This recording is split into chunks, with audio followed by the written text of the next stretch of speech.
All right, good evening, everyone. This meeting of the Denville Township Board of Education is being held in accordance with the Open Public Meetings Act.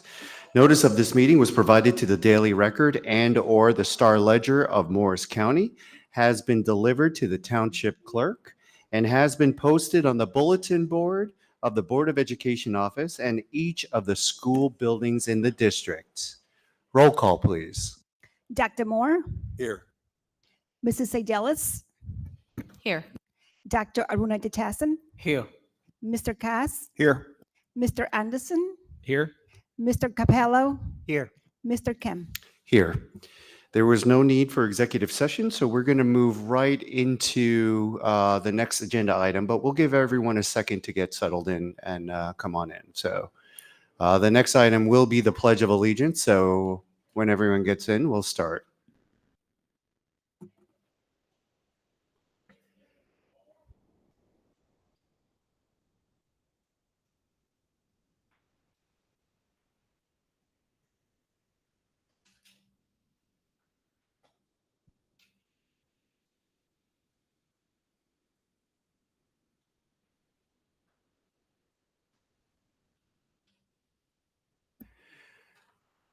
Okay, so if everyone can please rise for the Pledge of Allegiance.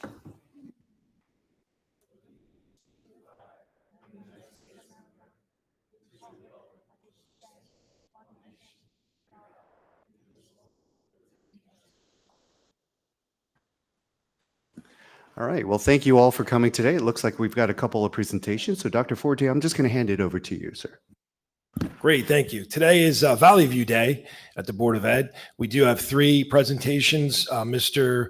Englishman's going to start us off with Valley View Service Learning Day, and then we're going to move to athletics, and then at the end we will do Valley View Java Junior. So we'll start off with Mr. Englishman speaking about service learning.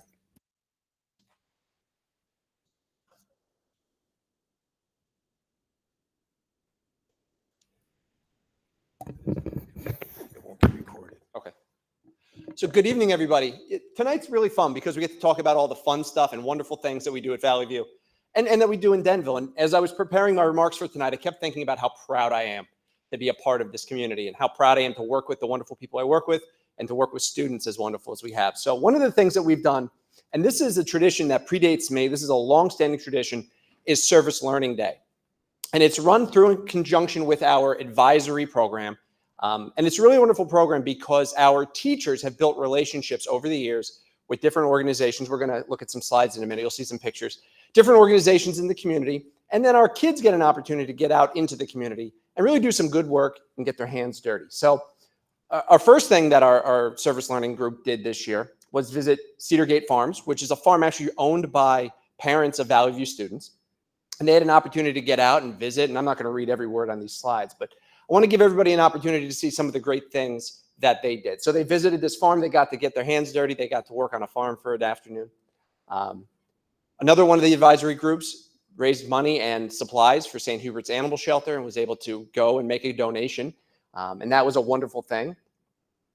We also had a group of students go out to Gardner Field and actually help repaint some of the dugouts for our Little Leaguers. And this is something that a lot of our Valley View students were, some of them still play on those fields and have played on those fields very recently. So this is a great opportunity to immediately give back to the community that's given them so much.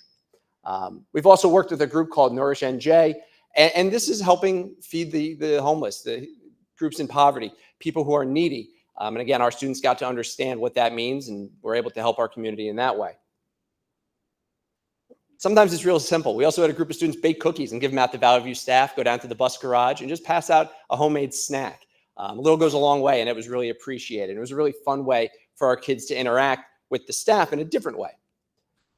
And then one of the biggest things that we do is Field Day, where the 8th graders actually put together a program for the 6th and 7th graders, and they get an afternoon running around our fields, playing all sorts of different games. And it's 100% run by the students. The 8th grade class, or certain members of the 8th grade class, get to run this. And again, the teachers help, but it is a student-run activity. Celebrate the Children at one of our neighbor schools right down the street from us. We sent a group of students over there to interact with their population. It is a special needs school. And it was a really great way, again, for our students to meet other kids in our community, kids that they might not otherwise get to interact with. And then we work a lot with the Interfaith Food Pantry. They raised a tremendous amount of resources, brought in a lot of donations, and were able to bring over, and we have some pictures here, I'm going to say tons. I don't know what the weight amount is, but it was a tremendous amount donated right to the Interfaith Food Pantry, which serves our community right here in Morris County. And just some things that the students were able to learn while they were participating in this. So it wasn't just, let's put some canned goods in a paper bag and drop them off, but let's learn more about this need and let's see how we can, as we get older, impact our community in a positive way. And that's Service Learning Day in a nutshell. So it's a really great opportunity, like I said, to put into action a lot of the things that we talk about through our advisory program and really, give back to the community that's done so much for us. And like I said, I'm very proud of that. And I'm very proud of our students, very proud of our teachers for this program. And it's a longstanding tradition, and hopefully it continues for many, many more years.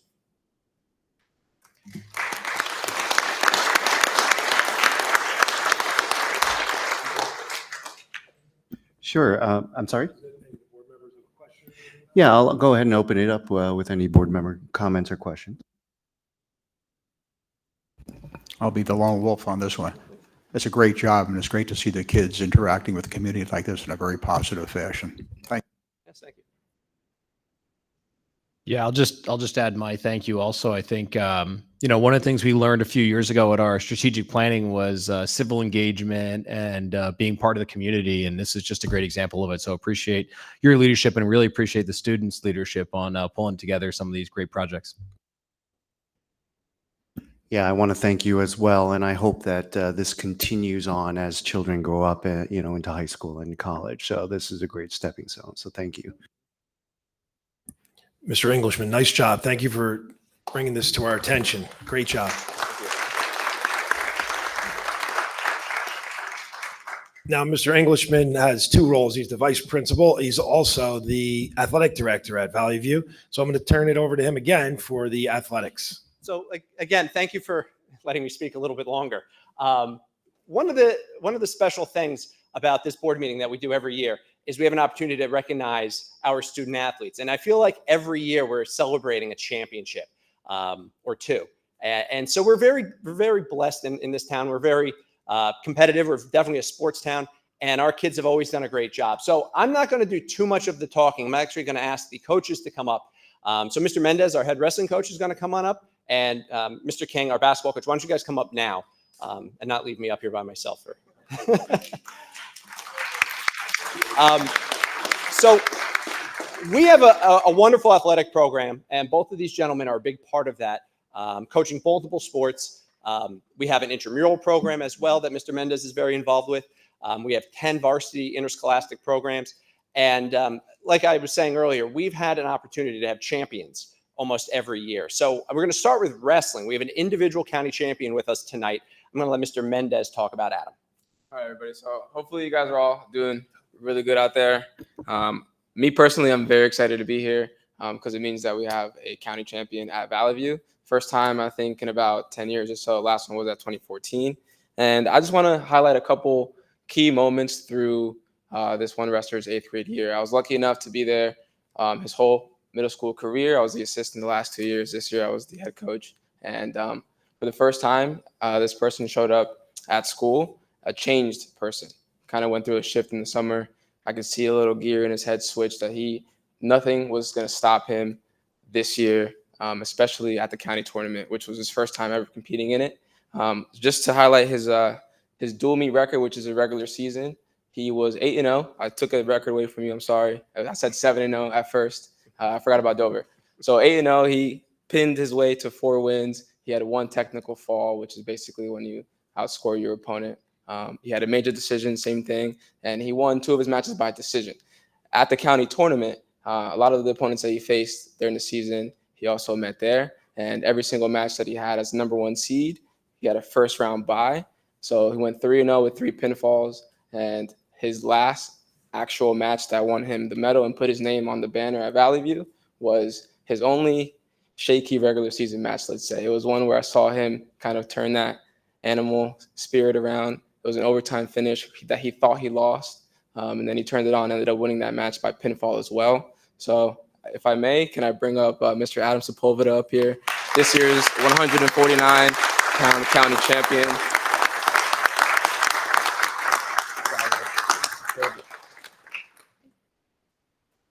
Sir, after you. Congrats. I miss you, Adam. Quick picture, guys.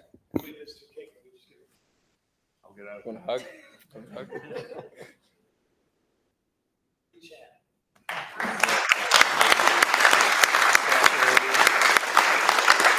Give me support. I got you. Stay at the end. Mr. Mendez is a tough act to follow. I'll say that. Just don't go Support you still. I got you. Making me uneasy. All right, here we go. The boys basketball team finished with a record of 16-2 on their way to becoming Group 3 champions. We started off our season with 2 wins and 2 losses over our first 4 games. We then ended up finishing the season with 14 straight wins in a row in order to win the championship. The team's success was not a mistake. They competed extremely hard at practice every single day. They developed a great understanding of basketball, and throughout the season, they set a goal for themselves to end the season with a championship. Our championship game was against the number 1 seed, Madison. Madison was a very good team, and I think that many people going into that game thought that they would end up winning our group. But both myself and the boys knew that that was not the case. We came up with a game plan, and the boys executed it perfectly.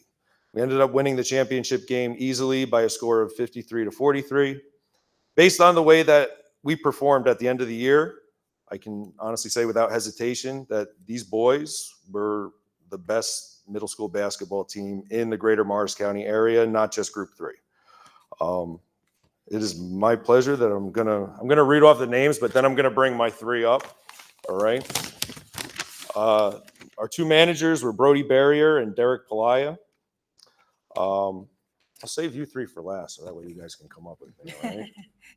All right. The roster was Joey Kanak, Jackson Toland, Josh Caproni, James Doyle, Lucas Pereira, Broden McDermott, Zach Schulman, Sebastian Cifuentes Camacho, Braden Halleck, Mark Jean Louis, Miguel Valley, and Mohammed Abdel Hadi.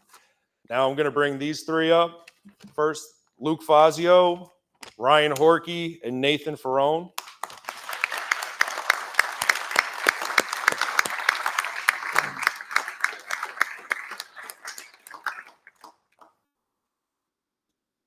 You guys are making excellent 3-on-3 team. You got a shooter, you got a guard, and you got a big. All right.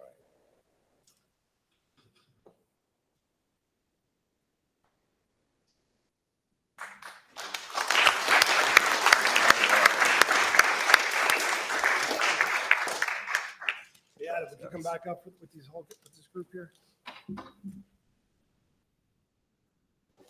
So we used to give out like little pieces of paper to say congratulations, but I don't know. What are you going to do with that? So now we have Denville Dairy gift certificates for all you county champions.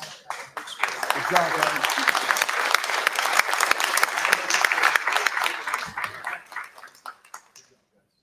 Way to go. Good job. All right. I got Looks like it. that's it. Dr. Forte? You want to do it? Yeah, there you go. Thanks, guys. Thanks for coming, too.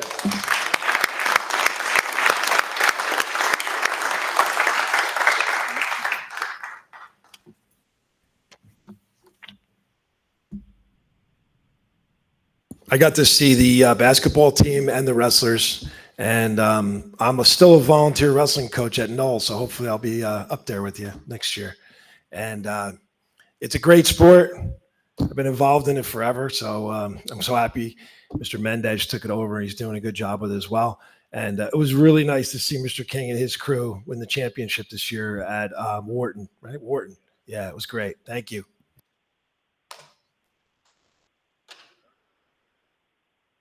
Okay, let's have Java Juniors come on up.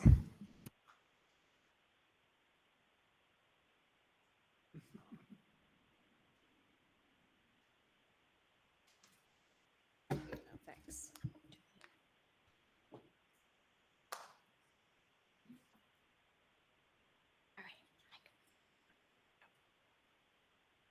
Thank you. Okay, guys. Okay. Hi, I'm Christina Babula. I've been teaching in the district for 25 years, and this year I was asked to implement a community-based instruction program. And so I know that I love coffee and all the teachers love coffee. So we came up with Java Juniors. So when a staff member comes into our room, they go and get their own coffee, and then these guys put on their aprons, and they have their pins and their name tags, and they take the money. They welcome everyone. And then if change is needed, they make the change. The customers come in and they do coffee, right? Hot cocoa.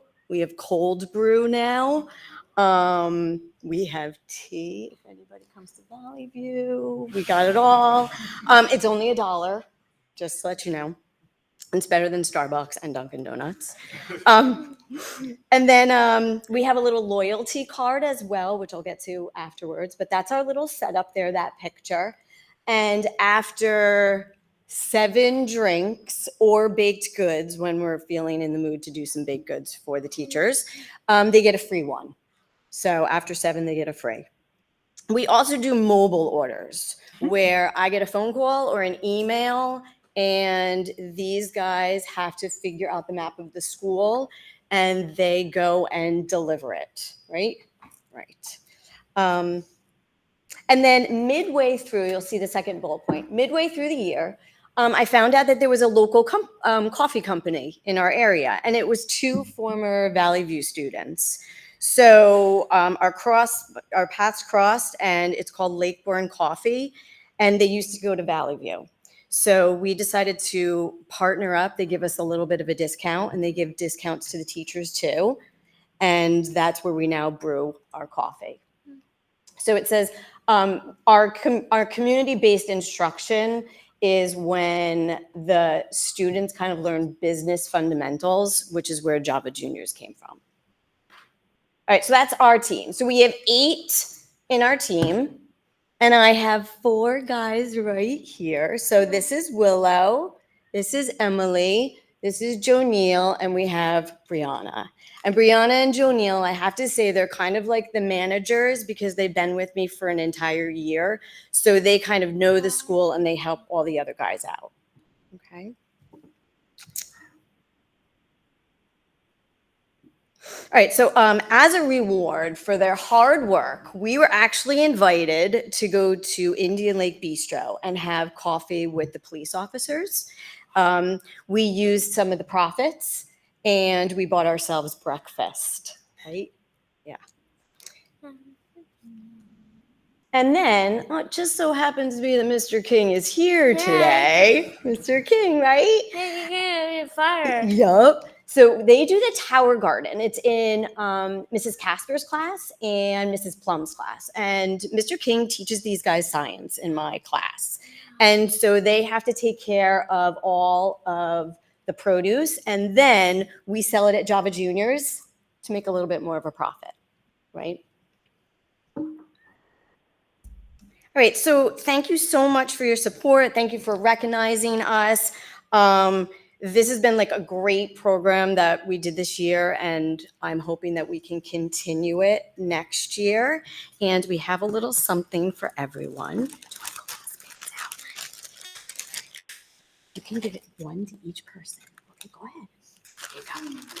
There you go. So we have pins for you if you'd like.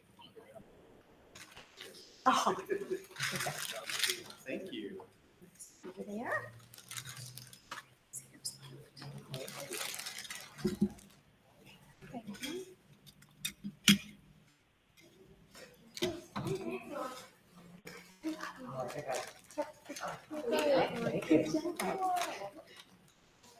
Everyone got it? Okay. So that's our program. So thank you. And if you're ever at Valley View, come. It's B19, and it's only $1 a coffee. All right.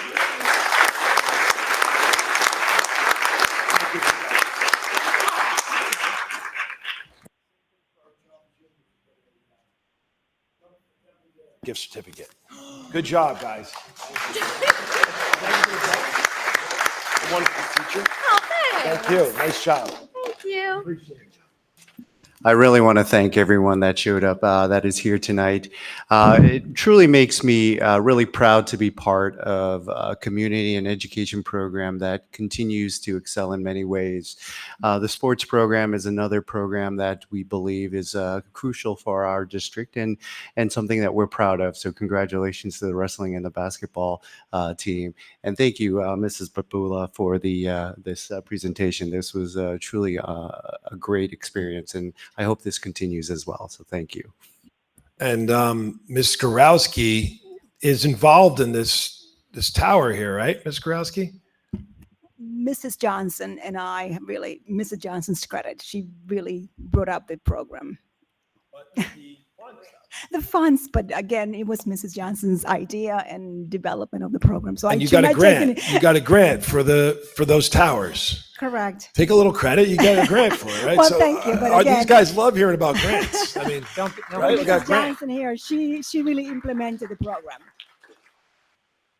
I went in that classroom and it's just amazing. Like you go in one day and you're like, all right, there's a couple things, and then like you go 2 days later and the whole thing's blown up.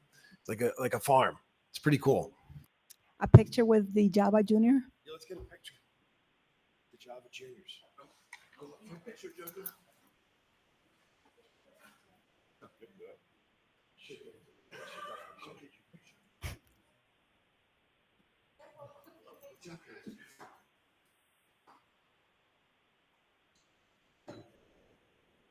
Harris taking it? No, okay. Oh, good job, Jeff. Let's say Java on 3. Ready? 1, 2, 3. Java. I don't think Java is a great word. Good job, guys. Great job. Thank you.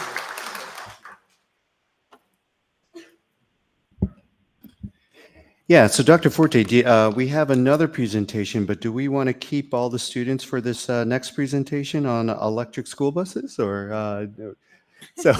Everyone's welcome to stay if you want to hear, a fairly detailed discussion about electric school bus. But if not, thank you all for coming. Thank you all for coming. Yes, you are welcome to stay or leave. That's entirely up to you.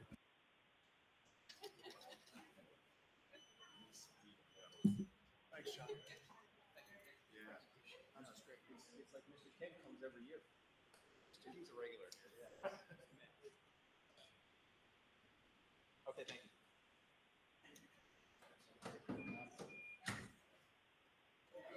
Take care.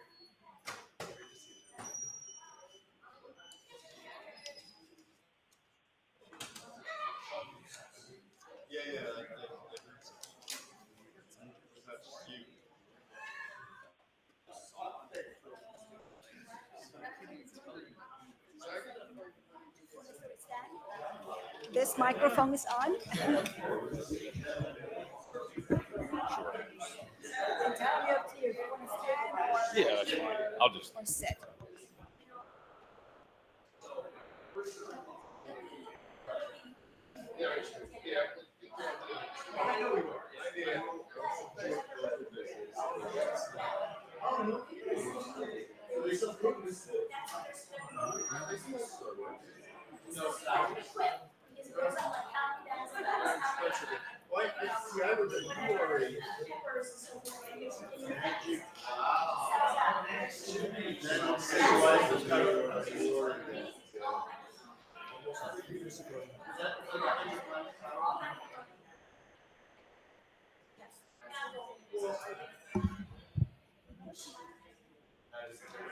I like everything's average. So I drink a lot of tea. So she's 3 tea bags. Everything's gotta be. I have invited Brandon Lewis from the Heart and Son to give us a brief presentation on electric buses, because he might be more eloquent and more astute than I can give it. So the floor is yours. Thank you. You mentioned electric school bus. You guys can't hear him? Okay. Oh, it's being. Oh, I'm sorry. Everybody always tells me I'm too loud. I didn't think of a name. It must have been something I said. The room cleared out. So, yeah, my name is Brandon Lewis. I'm with H.A. Hart and Son. We are the Thomas school bus distributor for New Jersey.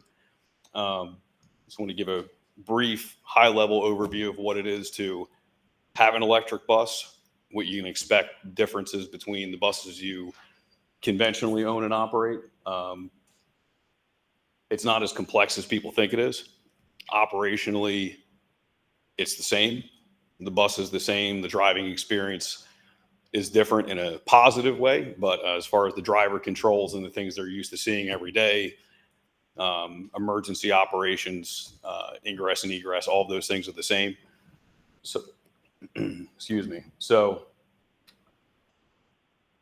I can email this to anyone who wants to see this, and obviously you have it now anyway. These links all go to different reference materials from the World Resource Institute on electric vehicles, ways to access grant funding, emissions reduction, and things. So this is very vehicle specific. There are tons of studies on, child asthma and respiratory illnesses and things like that related to children riding on a bus, the proximity they live to the bus yard, and different things like that. That is not what this is about. There's a lot of information out there on it. It's very area specific, and the New Jersey DEP actually has, if you're interested, has ultra detailed information all the way down to block identifications for each individual municipality. So, basics of the bus. It is a 54 passenger full-size bus like you're accustomed to seeing every day. Biggest questions are always the range. How far does it go? So the term that they use is the average or nominal operating range. In most cases, the bus will get approximately 110 to 120 miles of range. It's rated to be able to do more than that. The exact number that it does is difficult to say. The answer is always it depends. And the reason the answer is it depends is when someone's, like your own vehicles, your own personal car, the buses you currently operate, people normally speak to fuel efficiency in miles per gallon, not in miles per tank, right? So I think there's probably no one that could say my car gets 492 miles per tank every single day. So the route, the terrain, the weather, the driver is all going to make a difference. This is all statistical information, horsepower ratings, and it has a 2-speed transmission, meaning it doesn't have a typical shifter. It has a button you push and it just goes in gear. The driver pushes the throttle and that's it.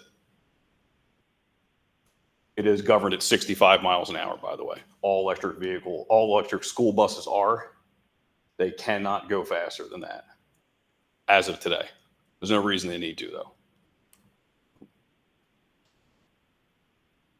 Can you click? I got the clickers.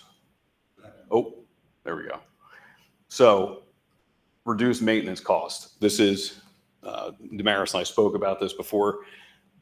There is a significant savings on maintenance, being that it doesn't have any serviceable fluids. The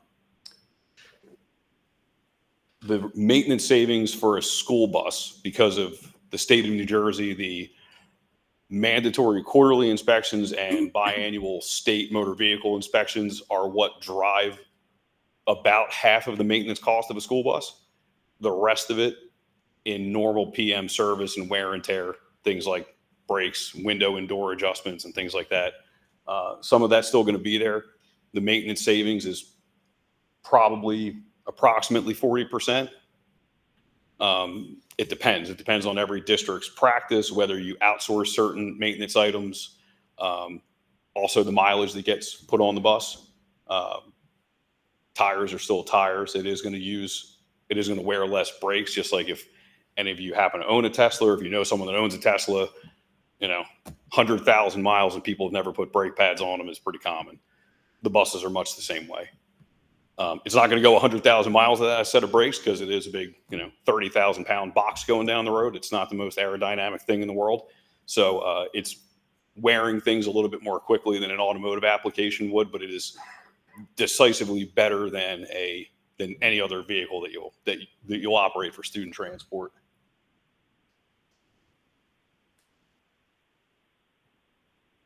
No. I'm taking a guess. No, right. I am pointed there, right? There we go. So battery capacity, I'm not going to get way deep into how they calculate all of these things.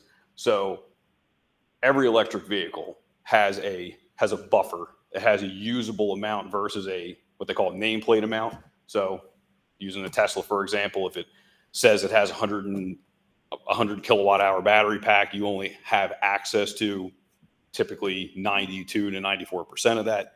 These are the same way. So when you see any type of literature out there or publications stating what the battery capacity is, how much it has versus how much you can use are not always the same thing. So that spreadsheet, which I had shared with you, there's calculations in there that, they're fixed. You can't change them anyway, but there's a reason that those numbers come to where they are. So what this dictates, though, is the distance the vehicle can travel and how long it takes to charge.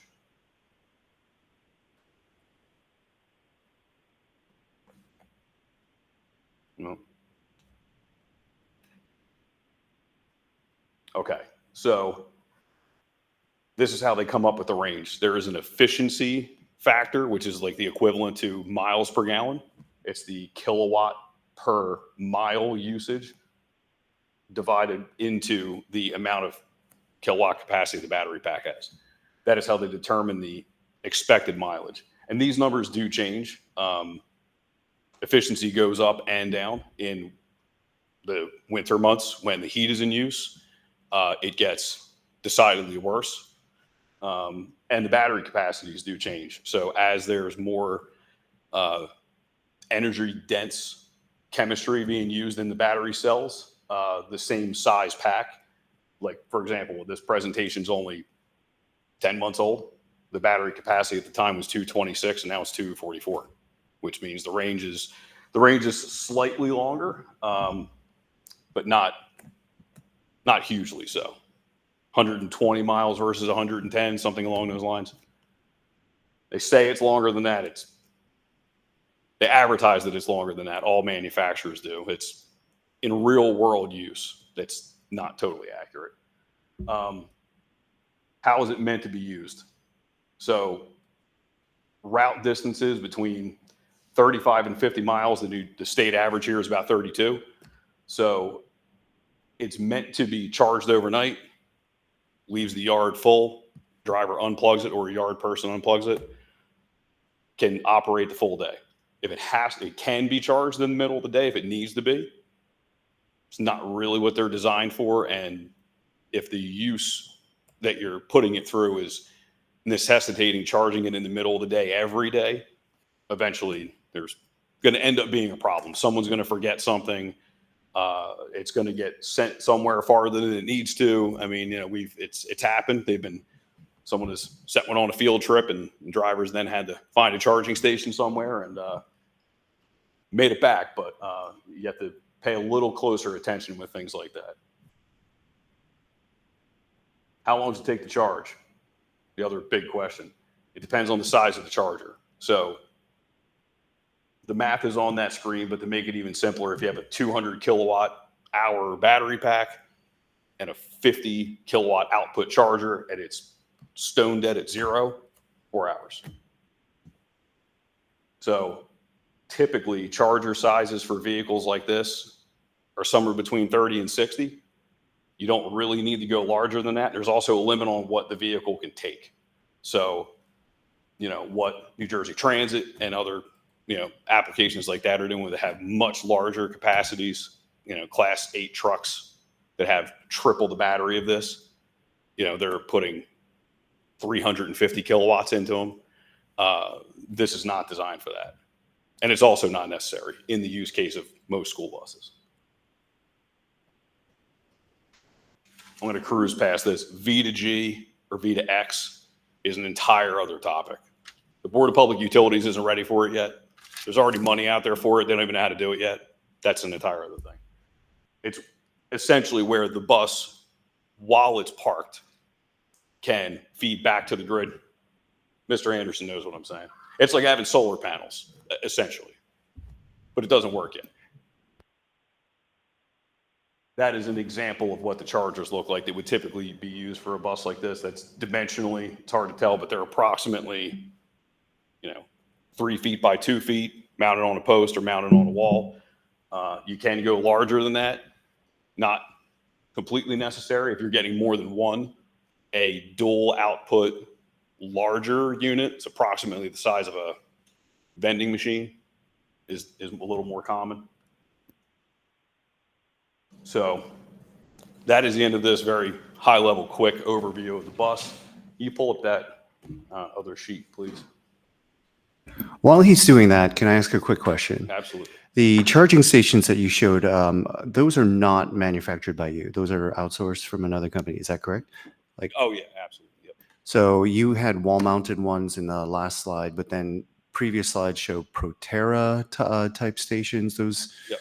So which one, if we were to purchase something for our fleet, I mean, you said we would be probably getting that second one of those white boxes that looks like it's 24 kilowatts. That would be the max voltage, or not voltage, but energy output. Then is that the typical ones that would come? Okay. So there's two versions of that. So that smaller one that's typically a wall mounted or a post mounted box, it can be configured two ways. You can have one of those per vehicle, or you can have, it's essentially two of them together in one cabinet. It's about the size of a vending machine, I would say. And it's basically two in one that would then be mounted on a concrete pad to charge two vehicles at once. That Proterra system, that is called a remote head or remote pedestal system. It is far more complex, where it has a single power cabinet and then individual dispensers that can be mounted farther away. What's the drawback to that is they only charge sequentially. And what that means is if each individual charger, each dispenser, say, is 60 kilowatts, it'll go in a chain. It will charge the first bus to 99% of what it's supposed to be. It doesn't move to the next bus until that first bus is at whatever level, and they're all programmable. And it goes in sequence. So it's potentially possible that if all of the buses are low enough and they don't get plugged in until late enough in the day, that in the morning you can come in and have one or two of them not charged. The next question I have is the battery packs. Where do you source the actual batteries? And are they lithium-ion batteries, or are they? They are. They're lithium-ion. The individual cells are LG. They're LG cells that are in. So there's the cell that it looks just like a AA battery that is in a small pack that they call a brick, and then those bricks are in rows inside of an encased pack that's inside of it's inside of an aluminum shell that's like a ballistics grade shell. They actually do the Manhattan, they call it the manhole test, where they actually drop a manhole lid from 50 feet in the air and see if it punctures the case. So yeah, and it can be submerged, which I know is a topic that's come up because of flooding. So they can be submerged. Obviously not meant to be submerged, but they can be. Yeah. So the batteries are very, very, very well protected. It looks like his spreadsheet is up as well. So I guess the one question that I'm thinking you're going to come into is the cost between the AC version versus a non-AC version. I know that Tesla has a new technology out there where they use heat pumps now. Is the AC version going to have the similar heat pump technology for both heating and AC, whereas the non-AC version is just a heating element, right? I mean, is that the different technologies that you're is that why there's a price difference? No, actually. So a heat pump, which is a wonderful idea, and why they haven't implemented one yet, I cannot say. It would be great if they did. You're talking about your company? The manufacturer. Right, okay, the manufacturer. Okay. Yeah, absolutely. If a heat pump solution would make the most sense. There is not one yet. I honestly don't know why. It definitely fits this is the perfect use for it. So the air conditioned and non-air conditioned versions, well, so the HVAC in general, to speak to that, the heat is still generated in the same way. So in a school bus now, there's a little box underneath of the seat, and there's, in the dashboard and all those things that are in every other vehicle. The way the heat's generated now is the heat that's being extracted from the engine through the combustion process.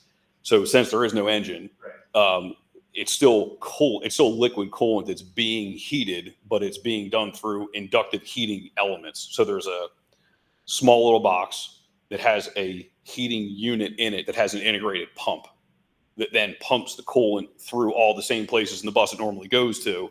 So it still has the same heaters under the seats and the same heater next to the steps, and all those things are still in the same place, and all the lines are in the same place, and the valves are all in the same place. It just creates the heat through electric instead of through the combustion process. And the air conditioning, same thing. The air conditioning is done in the same manner. The difference is the compressors don't have an engine to drive them, so they're being driven by high voltage electric motors.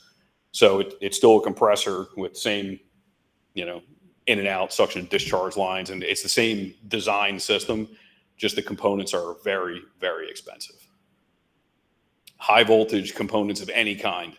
So anything that was on the bus that was being driven by, the engine or the transmission or axle, anything powertrain related that was driven by, by the internal combustion engine that's now not there. It now has to be driven electrically.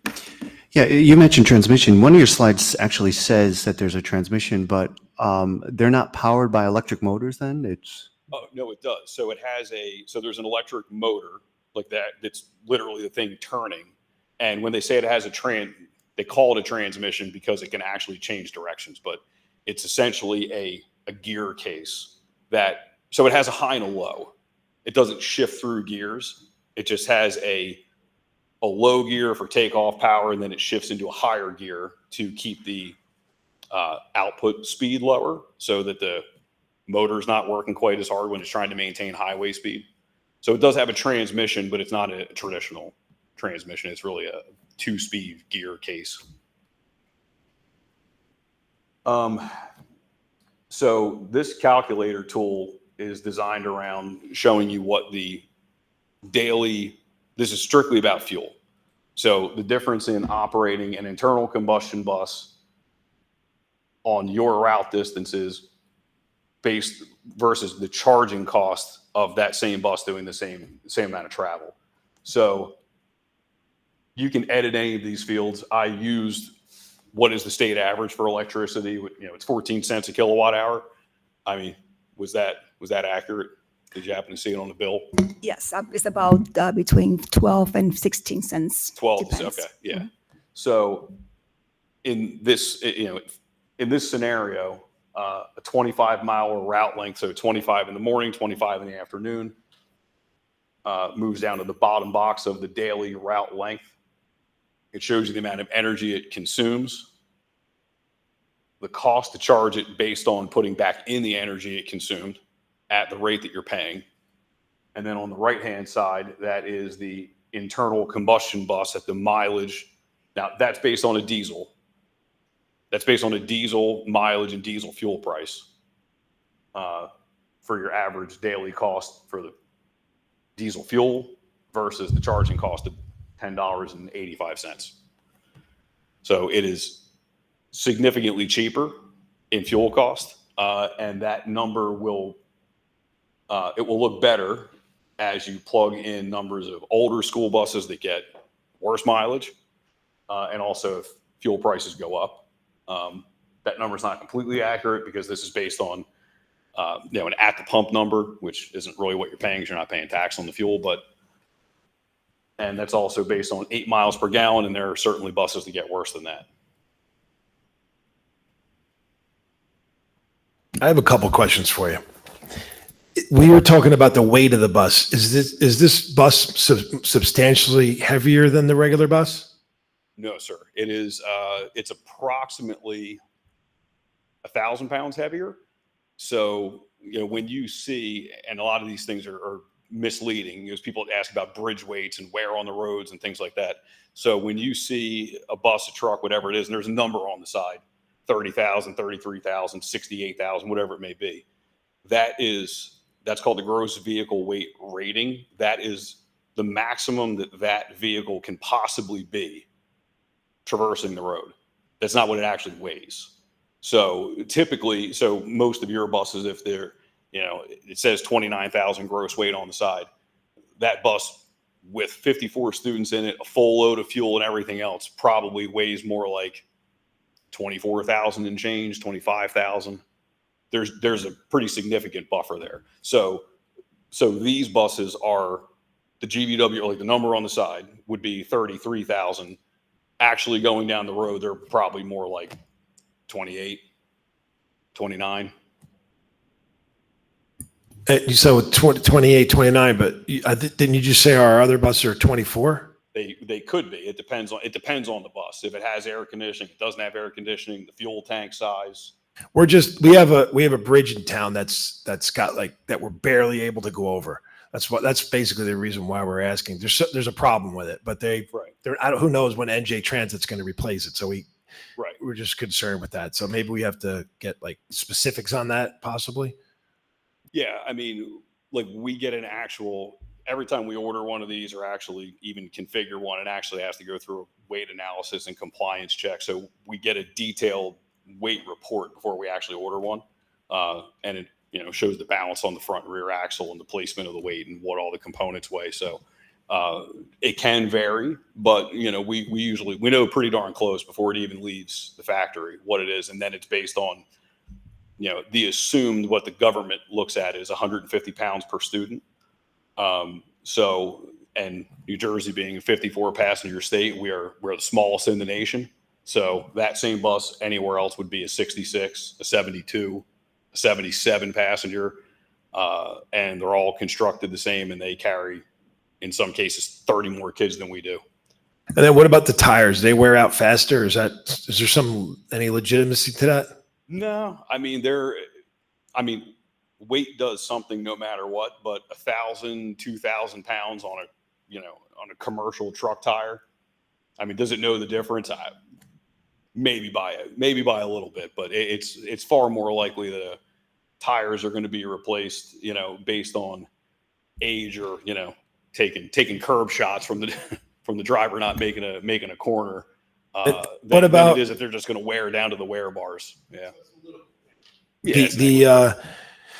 How when you have your phone and you're not supposed to charge it until it's dead? Is there any kind of issue with that with these buses? Are you allowed to charge it every day, even if it's not completely, out of battery?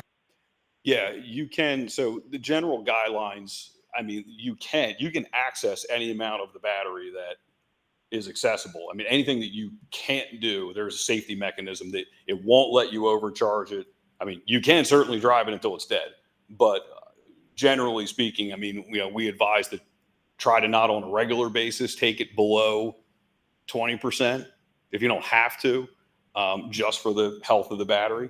And if you don't, the chargers are, it's not like an appliance, it's not just on and off.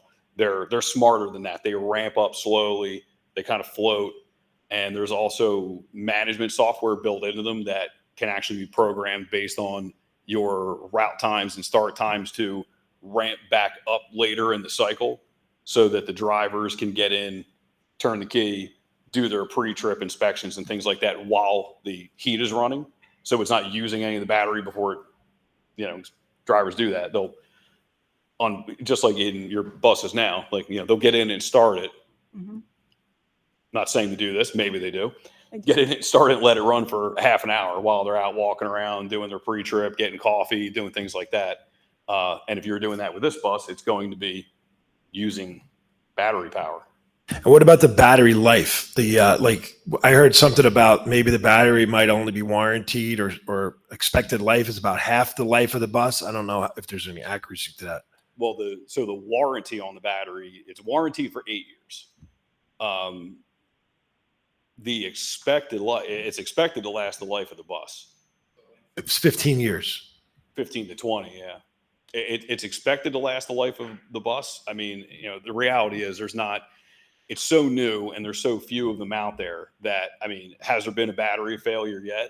Probably not. I mean, there just aren't that many, and it's new enough that, I mean, it's possible that there could have been a true internal failure and the batteries had to have been replaced for other reasons. But as far as battery like degradation, which that's more likely what would end up, that's what would happen. The battery's not going to turn to an unusable brick. What would happen is 10 years from now, that bus, where when it leaves the yard at 99% charge and it does its morning route and it was coming back at 66%, 10 years from now, it's going to come back at 48%.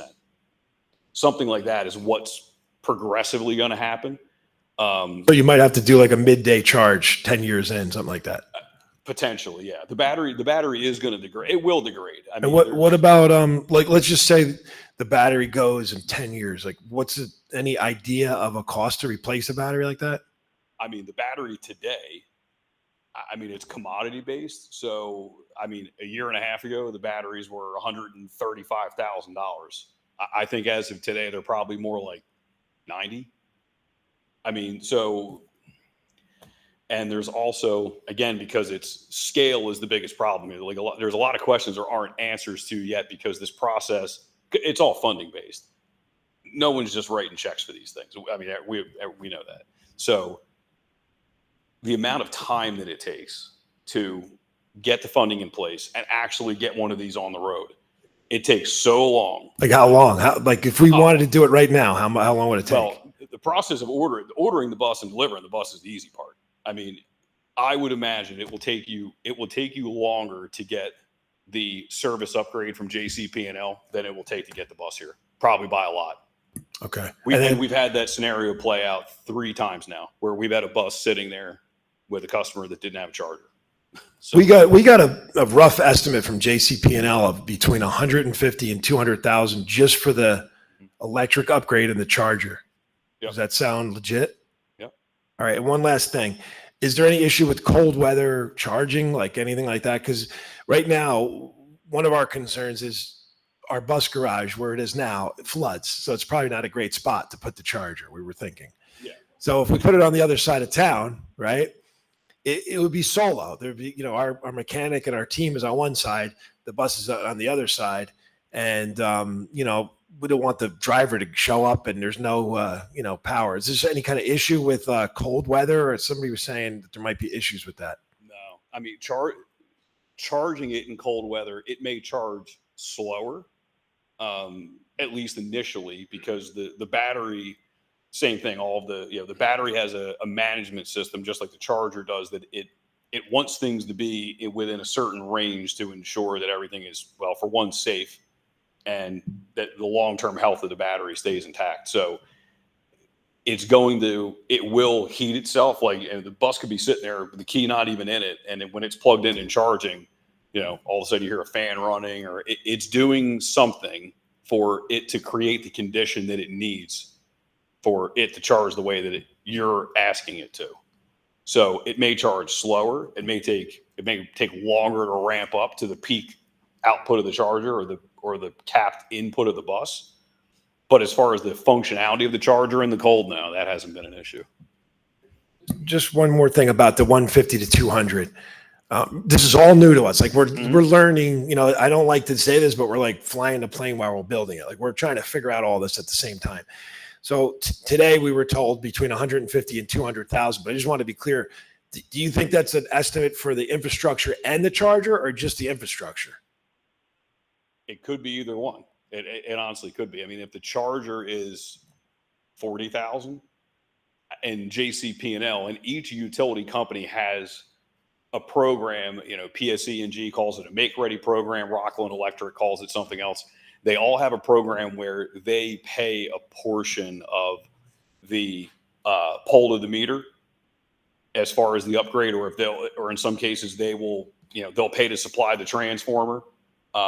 So the numbers are very, very hard to figure out. So, could 150 be accurate? It could be.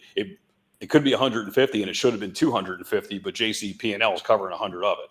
So You think that range is oh, yeah, reasonable yeah, absolutely. for both, even it's possible. It could be Oh, the yeah. infrastructure and the charger. Definitely. Okay. I mean, there's been numbers for single chargers that have definitely been smaller than that, but we've had some larger projects that it's absolutely unbelievable. Would you get 2 chargers or 1 for 2 buses? You would get, most likely, you would get a single charger that's capable of charging both at once. I do. And yeah, and part of the reason for that is it's less site work. Like each charger that has to be either mounted on a post or mounted on a wall or mounted on a pedestal, it's 2 runs of conduit, it's 2 pads of concrete, it's 4 bollards instead of 2 bollards. So if you could have a single unit that does 2, it's definitely more cost effective that way, and it's less maintenance. It's only 1 unit, it's 1 set of software. All of those things are it's single.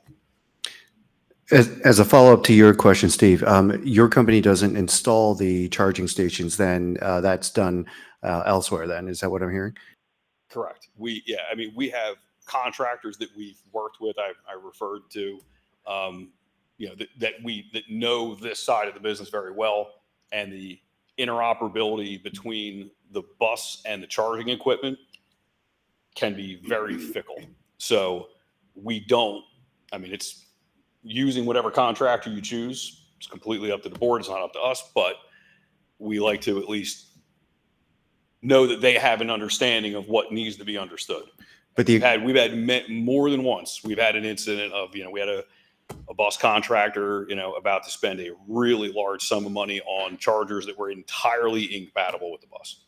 They were literally going to be $500,000 worth of may have been a stack of microwaves. Yeah. Be unusable, and had no clue because the utility contractor said, this is what we've done in another place. And it turned out it was equipment that was not compatible with the vehicle at all. Yeah, from my perspective, I'm a Tesla owner, so from my perspective, I would want to order the charging equipment from you, and we would just hire an electrician or any, get JCP&L involved to actually install it or something. So, is that typically how it's done with this situation? So what we normally do is we work with the contractor that is doing the installation on choosing the equipment. Whether we provide it or they provide it, we don't let them just pick something that they want to pick. We make sure that it's compatible, but we work with them on that. Yeah, because I think the actual charging plug that connects the bus would be the ultimate deciding factor of whether or not the equipment will work, right? So, oh no, there's way more to it. Believe it or not, there's far more to it than that. Yeah, I mean the many times. I mean, I've personally been in one of these. I've been driving one of these buses and pulled into a quick check on Route 1 in New Brunswick, and driven up to a charge station that we've used dozens of times, and plugged into it and had it not work. And then 3 days later, had another person come up in a different bus and plug into it, and it did work. And so what happens is, and this doesn't happen all the time, but it happens. Those stations are operated by DC America, I believe. They're public access stations that had an over-the-air update done. And every time the vehicle plugs in, it exchanges a MAC address-based information packet they call it the handshake. So the vehicle, it's basically the battery management system and the charger going, I know what you want, you know what I want. Okay, we're going to do this. As soon as one digit is off in that packet of information, the bus goes, I don't know how I feel about this. And it turns the red light on and it doesn't charge. Because if it thinks it's going to create any sort of an issue, it defaults to not charging. So those things happen. And that is also why having your own charging equipment, I mean, I know that there's basically zero time that a district would ever be interested in relying on public stations. That is a absolute gamble. I would not advise that in any way. Tesla has a very good handle on the way public network stations should work. No one else does. No one. do other board members have questions or? Yep. Yes, I had a couple of questions. You talk about the transmissions being a 2-speed transmission. First gear, you get going. The second gear, you're cruising. Yep. What happens when you go up a steep hill? The downshift, or it just stays in number 2? It depends on the speed. So if you're already going beyond 37, 38 miles an hour, it will stay in the second gear. If it thinks that it needs to downshift, it will. But typically, once it's going, it's speed based. I mean, it's not going to over rev itself. So unless the hill is steep enough that the driver has slowed down that it can go back into the lower gear, it won't. Yeah, we have some hilly areas in town, and some of them are pretty steep. And then the buses, you know, we go up Franklin Road over here, it's making multiple stops. So it's going to stop and then start all over again. So you're going to need that first gear. Yep. What was the maximum speed again on those buses? 65. 65, okay. And you cover a little bit, I was thinking about question-wise with the adapters and the chargers. So obviously, if we use the charger that you recommend, it's going to be compatible with plugging it into the bus. Sure. So go down the road, maybe we get a different type of bus, or, you know, I won't be here, but maybe, you know, 10 years from now, there'll be some newer e-buses. And so any regulations out there where that would be standardized? Because I know on the cars, I saw a documentary done a couple of years ago on the West Coast.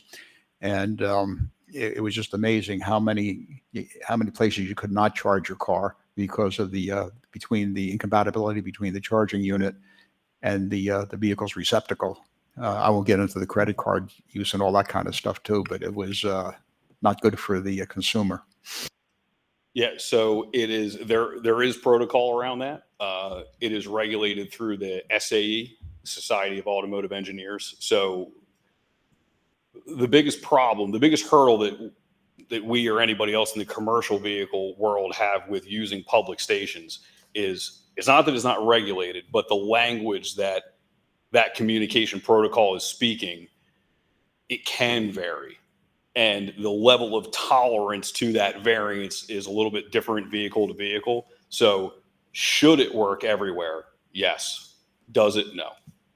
So that charge station that charges that bus should charge, and the connector, it's called a CCS1. It's the most common plug other than a Tesla plug. So it is the standard. There is any electric vehicle should be able to drive up and plug into that station. It should be able to. There will be instances where I assure you there will definitely be instances where it won't, but it should be able to. And there is always a workaround. So the charger manufacturers can on the fly write a firmware patch, which will, because they know what it's not seeing that it wants to see. So they know they can actually remote into it. We've had to do it standing there with a laptop. They can remote into it, update it, push of a button, we load the firmware and it works again. So it can be fixed. It's not an unfixable problem. My last question, this past winter was pretty severe in the Midwest, and they had a lot of problems with the battery charging on their buses. So it is recent, but any studies going on of what can be done to mitigate that? You know, more powerful batteries, something else, but there's a big problem out there. Minnesota comes to mind. A few other states had difficulties. With the charging or with the impact it had on the range of the driving? Well, the range, and I can't remember all the stories. There's quite a few articles on it, but they ran out of juice, or they didn't have enough juice to finish their runs. I mean, there was severe winter. It doesn't happen all the time, but you know, Minnesota, those northern Midwest states there, up in, you know, Michigan and right near Canada, it gets pretty cold out there. So they did have some problems, and you know, I know every now and then one of our buses break down or something happens, and you know, we have a spare bus to go retrieve them, you know, move the kids and take care of the bus. So it is pretty recent. So I just know what the frequency is across the country and what can be done to mitigate that, because it's, you know, it's a big inconvenience. All of a sudden you have a bus that's not operational. And a lot of times we've had to borrow buses. I think we had to rent them, didn't we? They lent them to us, but you know, get a bus from another district to do our transportation.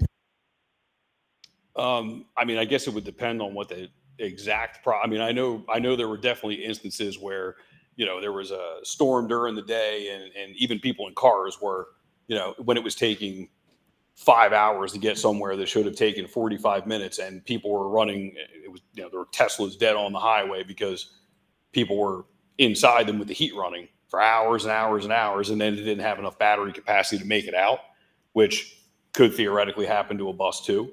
I mean, in probably the most extreme conditions that one operates in is it's one of the earliest ones that Thomas ever manufactured. It actually is in Tok, Alaska. It's been there for 4 years or 5 years. It's got about 80,000 miles on it. And basically, and that's in a very extreme case, but when they know it's going to be really, really, really cold, they keep the bus inside. They charge it indoors overnight and make sure it is absolutely charged to 100% before it leaves, because the use of the heat is extreme as it can be. And that use of the heat, I mean, it very much impacts the range, no doubt about it. I mean, that bus doesn't travel very far. It's in this one little village. It doesn't go very far, but it has a huge impact on the range. I mean, it could be 30% reduction in range just from that kind of use of the heat when the weather is that extreme. Because they're, even though, those buses, and in Canada and in Alaska, they use what's called thermal pane glass, but the opening and closing of the doors and the wind rushing in when it's 40 below, I mean, the heaters are just running and running and running. So I'm sure there's been issues. I mean, the bus running in Alaska as long as it has, I mean, there's compromises to be made for sure. But, the buses, if it's stuck out in a snowstorm and it's taken, that's probably the biggest risk, is it's taking much longer to get back from somewhere than they think it's going to. That's probably the biggest risk in cold weather operation. We did have a flood this year that delayed the buses a little bit. Any issues with floods? Like a bus and floods? There hasn't been one yet. I mean, the battery can be submerged. I mean, they do testing on it, and they put they put water up to the floor line in the bus and then drive it out. And I mean, the durability testing is pretty rigorous, but I mean, if there's a strong possibility there's going to be flooding there, and I know exactly where I know exactly what you mean. I mean, if the water's chest deep inside your bus garage and the bus is potentially going to be parked along the fence, yeah, it's probably asking for a problem. Yeah, no, I would say more like, I mean, we had 2 floods this year. Yep. Both of them were the bus garage flooded, but more about the roads. Like the buses still were able to go through most of the roads, but the water was up to the to the floor. Yep. So it's okay with that. That wouldn't be an issue. I mean, it's not intended to do that, but I mean, I don't think the other ones are either, but they make it. No. I don't think the gas ones are intended, but they do make it. That's I mean, it won't make it if it's higher than that, but it made it it was probably pretty maxed out. Yeah, I mean, and it's certainly, eating gas, diesel, whatever. It's not healthy for it, for sure. I mean, yeah, but yeah. Well, first of all, thank you very much for coming and presenting. Really appreciate it. Going to the cost savings. So I quickly did the math here, right? So we're talking about a $14.15, let's just say, per day savings. That sound about right? Yep. 180 days operation, you're talking $2,500 a year in fuel cost savings times 15 years. You're talking just over $38,000. That math sound about right for fuel costs alone? Yeah, that seems to make, based upon this. Yeah, the 1085 versus the $25, right? Right. So yeah, based on that and that's where, we had this, I mean, the candid conversation is the typical use case of a school bus. The math's not going to math. That's just the reality. I mean, they're not used typically in long enough route lengths for it just to plain pencil out with, you're going to save this amount on fuel. It's a no-brainer to get one. Yep. The truck world's a little bit different because they get used so much heavier. Sure. Which also then creates more maintenance savings. So you're going to have maintenance savings. They're going to be, I would imagine, based on the mileage you guys do. I mean, your operating cost per mile is probably about 40 cents a mile. It's probably about what it is. Including fuel, 40 cents a mile? No. Okay. No. So I would imagine, what you're saving, what you just calculated in fuel savings, you're probably going to be similar to that in maintenance savings. So those two numbers combined, is it gonna cover that delta? It's not. So But is it going to cover a delta if you're getting a grant? maybe. Yeah. So and that's where I think we're trying to figure it out, right? Oh, Because yeah. if I do the math, I think we're talking, and now the air conditioning kills us. I'm going to be honest with you, right? Because in 2 buses, you're talking about $100,000 extra, right? So if we do it without the air conditioning, I think it seems to cover the cost, right? Because I look and say, basically from everything I can see, we're talking about a $40,000 per bus delta. Forget about the infrastructure for a second, right? Because that's a whole new piece that just came in today, right? That we finally got a number on. And that's 40,000 without the air, right? That is without the air, Without correct? the air. Yep. Without the air, you're talking 40,000. Now you're talking $38,000 in fuel. Now you're talking maybe another $38,000 or $40,000 in maintenance costs. You're talking $80,000. So now you cover your costs there, right? Not by a huge delta, right? But You're close. you're close. Yeah. I mean, that's also downgrading the buses from what we have, because we have air conditioning in our buses now. We're putting no air conditioning in these, at least in the And short Mike, term. just to be fair, the comparison of a lead bus without air is being compared to a gas or a diesel Yes. bus with air. Yes. So correct. we could back a little bit of that out too. Yep. We Yep. don't know the cost yet though. Do you have any idea how much that adds to the cost of a diesel or a gas bus air conditioning? Approximately 12,000. 12,000. Yeah. Okay. I mean, and the other reason, we want people to have whatever they want, whatever the district needs. Typically, most of the time with air conditioning, it's driven by IEP or it's driven by activity and sports use.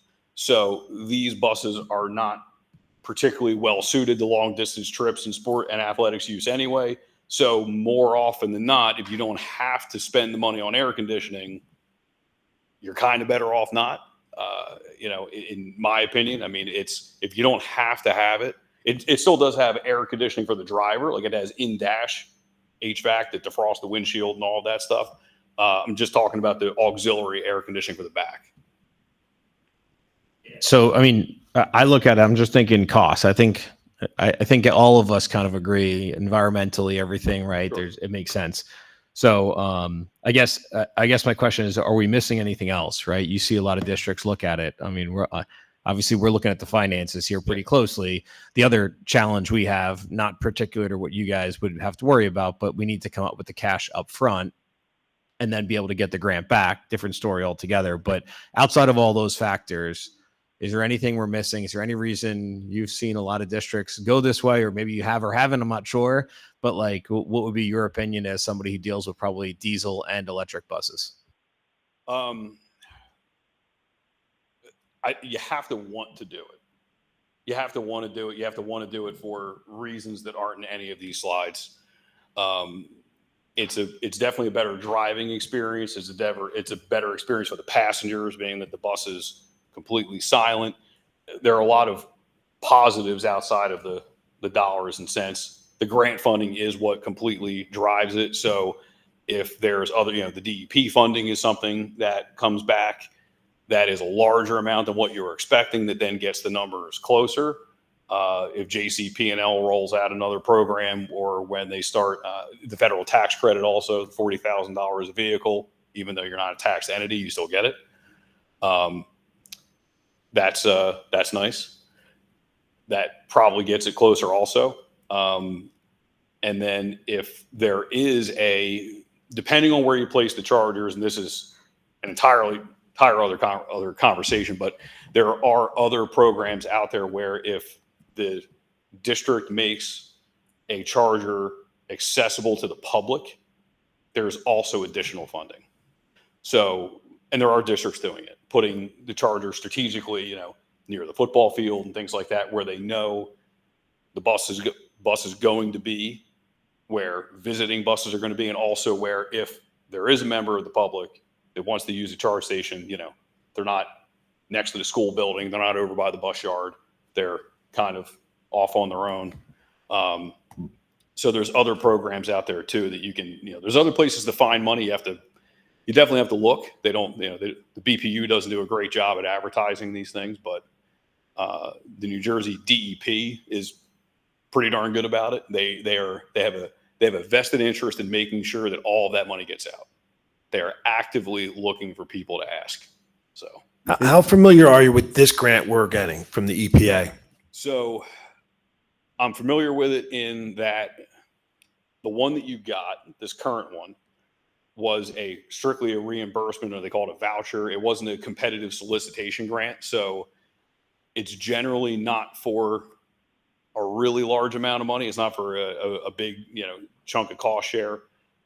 It's the easiest one to get, but it's also meant for small scale projects. So when they do a competitive solicitation where they are paying more, they're expecting, and it was actually the last program when we talked about it. I mean, it was a minimum of 25.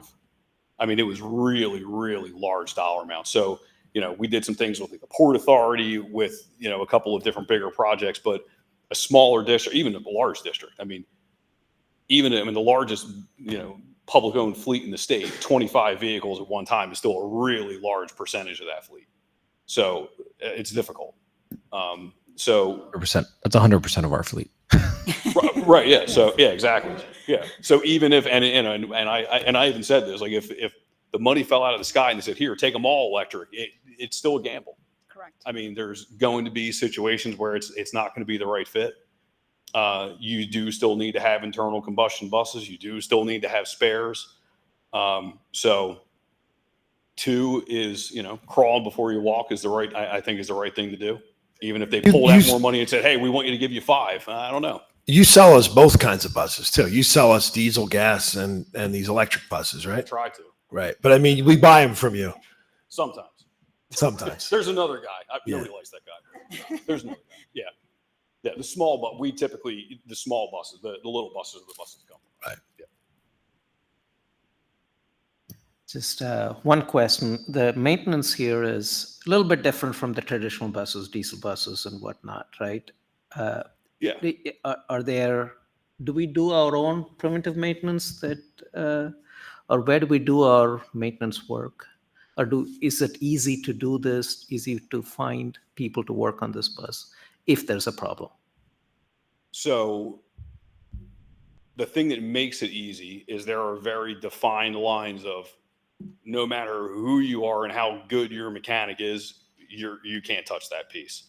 So once it gets to the high voltage components where certain precautions need to be taken, they're not even accessible. The default is we get called or one of our service providers gets called and we handle it. So the normal preventative maintenance that the bus garage does every day, as far as, coolant leaks and windows and rattling and air conditioning not working, all of that is standard course of action. The high voltage component, the things that make it move is on us. So is there a separate service contract or no? Nope. That's part of the warranty. That's part of the warranty. Okay, thanks. Yep. That's the 8-year warranty? Correct. Okay. Yep. So if the mechanic but put, brakes and tires and shocks and all the things that he normally does, just when he gets to the point where in a bus that you already own, he would be touching basically the engine, the transmission, or anything that has big, bright orange cables are very clearly marked. Anything that he needs to start getting into that call comes to us. And we do, and there is training basically around safety protocol, how to decommission the bus, where the stopping point is, right? And the bus has a conventional low voltage electric system. So like it still has a regular 12-volt battery and a little tray. So things like, the radio and when they're hooking up the two-way radios and camera systems, and all those things are the same. The lights all function the same way. All of that stuff is the same. The only thing that's different is what would have been driven by the engine that makes it move down the road. Some of the questions I have, the user interface, is there a screen? Is there a user interface with regards to that? Is there a way to sort of program it so it doesn't charge past 90%? Like, talk to us about the technology that would be found in this type of bus that you wouldn't find in a diesel or gas. So the driver area and the driver display and all the the ergonomics and the switch placement, it's the same. And the reason it's the same is because the driver comfort the first thing we encountered, right? The first couple of these we did demos with and stuff, the instant, the very first comment is, oh, it's gonna be like driving a spaceship. And then they get in and go, oh, it's like exactly, it literally, even the key doesn't really do anything, but it has a key. You have to get in, turn the key, a little light comes on. So, and you have to push a D to make it go in the drive. I mean, none of it really matters. You could do it with a touchscreen if you wanted to, but all the driver interface is the same in that respect. There are other safety override systems in place that are a little bit different. So just for example, if the driver takes their foot off of the brake and leaves it off of the brake for, it's programmable, 12 seconds approximately, because the brakes are not, they operate the same way. So it has a pedal and the parking brake's in the same place. But if they leave their foot off the brake for any extended period of time, it automatically applies the parking brake. And the drivers that are used to, because it will come to a full stop, right? Like Tesla owner, comes to a full stop. If you want to just sit there in an intersection with your foot off, you can. It's a school bus. They don't want you to do that. So you can, because it will sit still because of regenerative braking. It will come to a stop. You leave your foot off the brake too long, and it happens. We get the calls every day. Oh, the parking brake came on in the middle of the intersections because the driver's in crawling traffic and they know they can rest their foot for a minute and they do it. So then you put your foot back on the brake, put the brake on, take the brake back off. So that part of it's different. The dash display, all the gauges are actually in the same place. So air supply, speed, all of those things are in the same place. State of charge, we made it as kind of dummy proof we can possibly make it. So there's no tachometer anymore, but it's the largest gauge in the cluster. That is the battery gauge. Like literally the empty to full is like the size of an alarm clock. It's huge. So it has a big sweep, and it also has the state of charge also reads in a percentage. There's a little LCD screen. So it reads in a percentage and it has a bar graph. So it shows it like dropping down. It shows the number getting smaller and it shows the needle moving. So someone will still run it out anyway, but it takes work to ignore that much stuff for it to run out, but someone will do it. And it does, it has an indicator for when it's plugged in. Obviously, when it's plugged in, the bus is disabled. It can't move. All electric vehicles have that, but, and it can charge with the key on or the key off or the key out. And all those things are shown to the driver. There's a little picture of a plug telling them that it's plugged in, and a message scrolls across the screen, says charging. The state of charge is displayed on the dash and on the charger at the same time. So the interface between the driver and the vehicle and the charging, if they're the ones operating the charger, is it's as foolproof as it can be. I mean, there's still a training aspect. People still need to get used to it because it's something most of them have never seen. And we do that also. Obviously, there's an extensive amount of training that goes involved. I mean, these don't just get dropped off and here's the keys, call us if there's a problem. There's a lot more to it than that. So there's no app or anything like that that would help you, like if you wanted to start the charge remotely or stop the charge? For the chargers, yes. The bus does what the charger tells it to. The bus's job is only to stop the charger from charging it if it thinks there's a problem. Okay. So there's no controlling the vehicle. The control is for the charger. Okay. Yeah. Okay. Great. Thank you. And do you find a lot of districts with solar panels being the first to jump into EVs or? I don't know that there's necessarily a correlation between the two, but there's definitely districts that, if they have a solar array in the parking lot or something, if there's an opportunity to go, to look at an EV, typically they've already looked at renewables and things like that. So they may be a little bit more interested, but we haven't had so far a direct, someone has said, I've got charge stations, I'm going for an electric bus. It makes sense to have them together. I mean, if you have the opportunity to have a solar array, no reason not to. Great. Thank you. No one else. I want to thank you for your presentation and your time. Steve, Dr. Ford, you don't have anything else as well, right? No, I appreciate it too. Thank you so much. Thank you for having me. Thank you, Brandon. Thank you.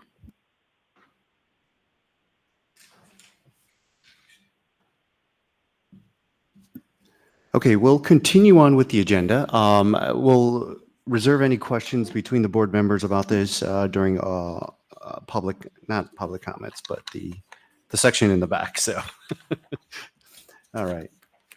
We will open public comments at this time at 8:54 p.m.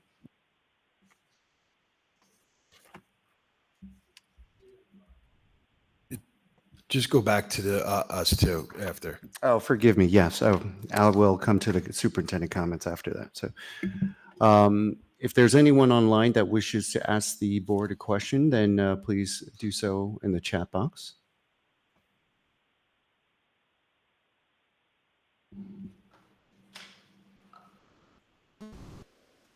Seeing no one in the chambers and no comments online, we'll close open publics at 8:55, and we'll jump back to superintendent comments. Dr. Forte, if you don't mind. Okay, we have our back to school night set for 2024. We have I always ask Mars Knowles first so we don't have any conflicts, but their back to school nights will be September 19 and 26. Lakeview is September 12. Valley View September 18 and Riverview September 24. So Lakeview September 12, Valley View September 18, Riverview September 24.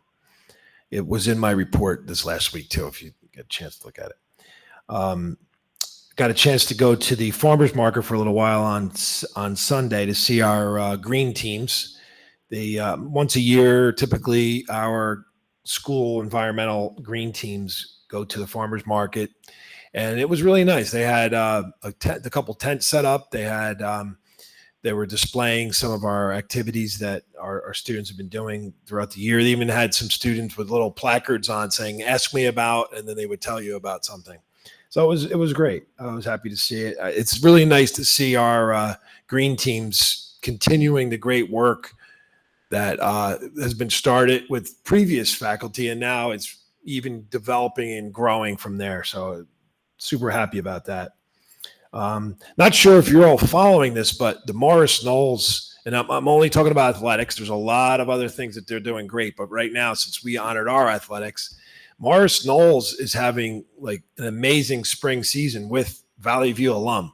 I'm not sure if you've seen it, but one of our Valley View alumni, Luke Dickerson, just tied the season record for home runs with Mike Trout. How like that? So Mike Trout and Luke Dickerson, a former Valley View alum, mentioned in the same breath. He's currently ranked 70th in the country for MLB prospects, and that's high school and college. So they're expecting to get drafted, and he's already signed with Manhattan College. With Virginia. We also have one going to Manhattan College, the former player from here, another one going to George Washington, another one going to St. John's. Like this is probably a once in a lifetime group that they have coming through here. They're back-to-back overall state Group 3 champions. And in track, the boys 4x800, which by the way, it's got to be a brutal event. 2 sprinting laps around the track, right? Not one I would want to do. 4x800 track team won the county tournament and the Group 3 championship.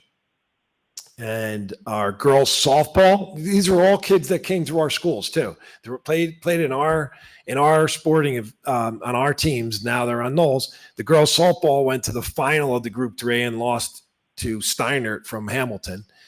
The girls lacrosse went to the final in the section. So it's an amazing spring season that they're having over there. And I just wanted to make sure everybody highlight that while you see our kids, right? We have success here. Every year we're bringing somebody in.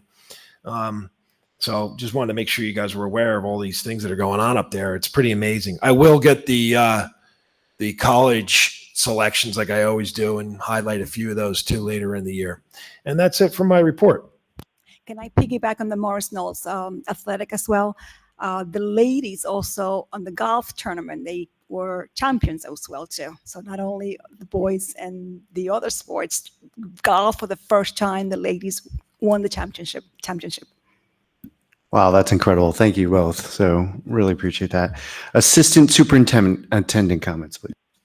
Just congratulations to both Riverview and Lakeview, who have received the State and National Schools of Character again. So this is for the next 5 years. They had to reapply, and they both received state and national recognition, as well as Lakeview received a Promising Practice Award for their Tuesday Tone-Up program that Mrs. Sardanapoli runs.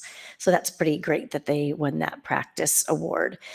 Fifth graders, a fifth grade team from Riverview, an Expo team, placed in the top 10. Well, there were 10 winners in New Jersey for the Panasonic Environmental Contest. And the team of Andy Emmett, Darvi Madaka, and Carter Bronzini, with our Expo teacher, Jess Laniza.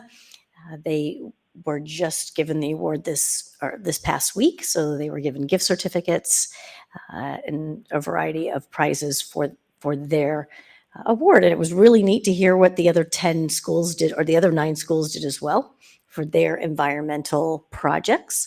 Everything from developing robots to sense air pollution to different civil community events. And our group put together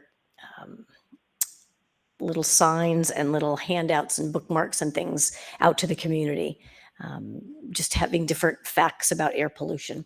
And then they have to keep a diary going for a few months of all of what they've learned about the environment. So it's a pretty cool task. We had several teams participate, but we had one winner. And that's the first time we've had a winner for that particular contest.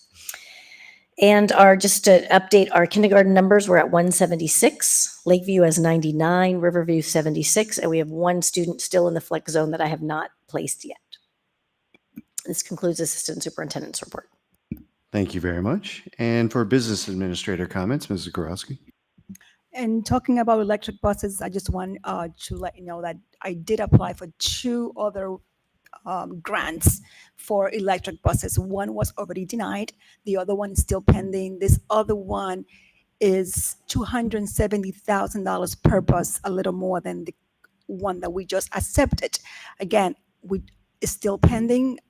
I cannot take both. It has to be one or the other. So I will keep reaching out to the DPE.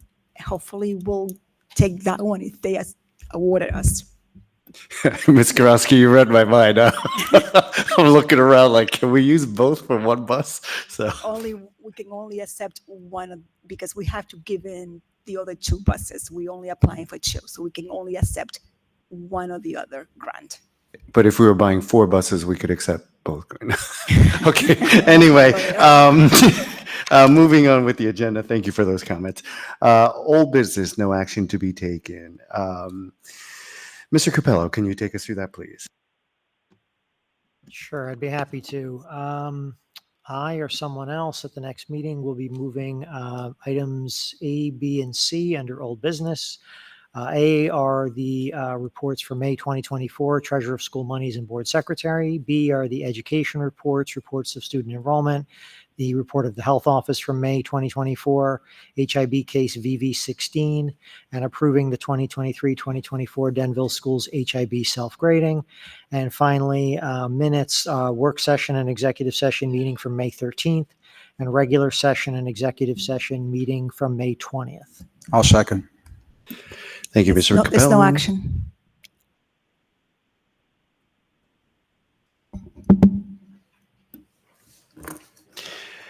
Thank you very much. And moving on to the, any questions or comments on that? Then we'll move on to the agenda. New business action to be taken. Personnel. Dr. Runa Jatasan, if you could take us through that, please. Definitely. If there is no objection, I'd like to move the following resolution under personnel. Item number A1, you see sub-items A through EE, and in the addendum, there is an FF item, all related to new hires, resignations, retirements, leaves, extra pay, salary, and adjustments. And I'd like to bring to your attention 2 particular ones. Item number U, the amount has been changed from 1,087.33 to 1,186.18. And in item number Z, the amount has been changed from 1,359.15 to 1,482.73.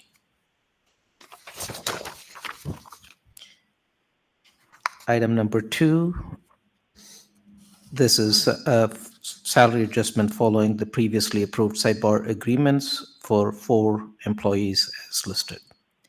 Item number 3, or Family Leave Acts for employee number 1204.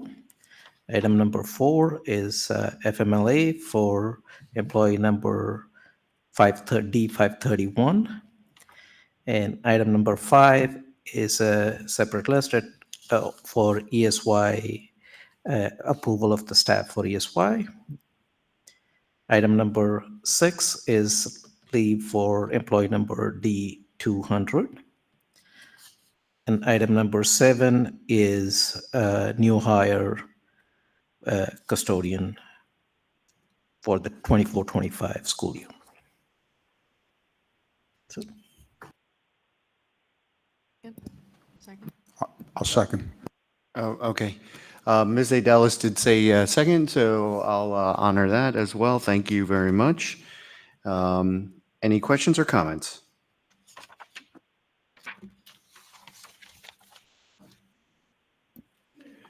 Seeing none, roll call, please.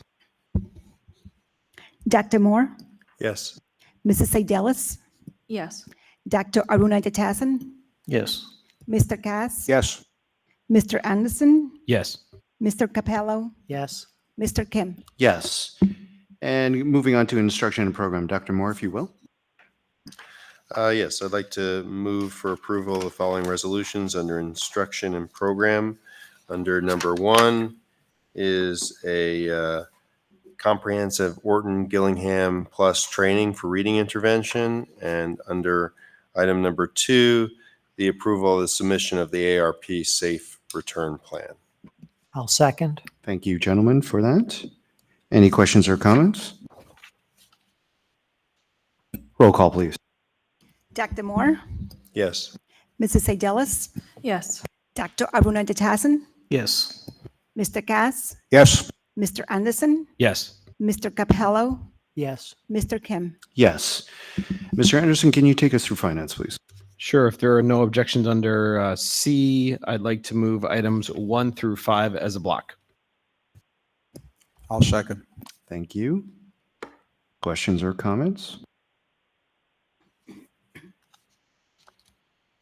Just as a point of clarification or a discussion, if there's any questions, item number 1 is we've been discussing for a while the federal school lunch program. This is the vendor who responded to the advertisement, which is Simply Gourmet, and it does list the price of meals at $5, which, just as a side note, is less than if they are currently buying them from the same vendor through the PTA lunch program. Just a little bit of point of reference.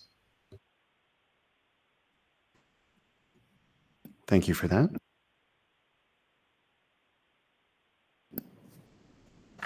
And Mr. Cash, you'll notice the milk award on item number 2. Every now and then I slip. So But they did expand the choice. It was pointed out earlier in the year. They expanded the choice, but it's still not as it should be. So I have a Robert's Rule of Order question for Damaris then, I guess. So is Mr. Cass able to second a motion but then vote against it? Yes, he can second the motion and abstain.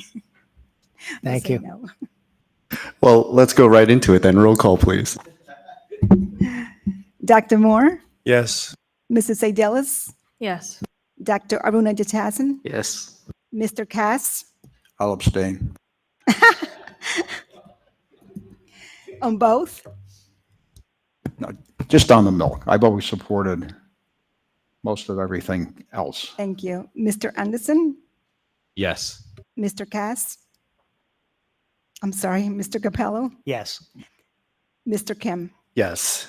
Thank you for that levity. And Mr. Cass, if you could take us through operations, please. Sure. Starting with transportation, we have item 1.1 to approve, that we have the Denville Public Works DPW mechanics to assist the Denville Board of Ed as needed for the 2023-2024 school year at the rate of $43.48 per hour. And I'll highlight that with, as another example of the good relationship we have with the town and shared services.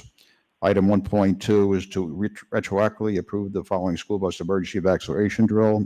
Lakeview was June 3rd at 7:30 a.m., Riverview April 30th at 8:15 a.m., and Valley View April 9th at 7 a.m.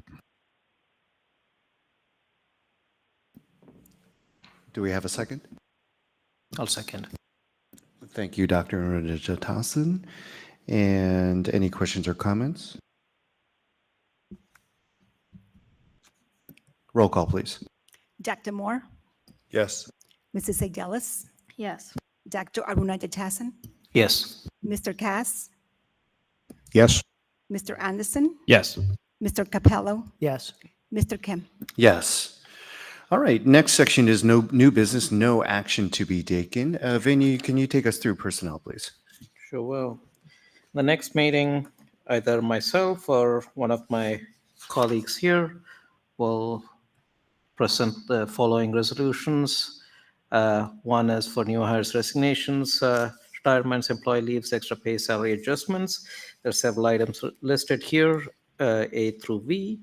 And then there is going to be a staff list for ESY program and list of stipend and extracurricular positions. And item number 4, there could be a possible new hire available. So.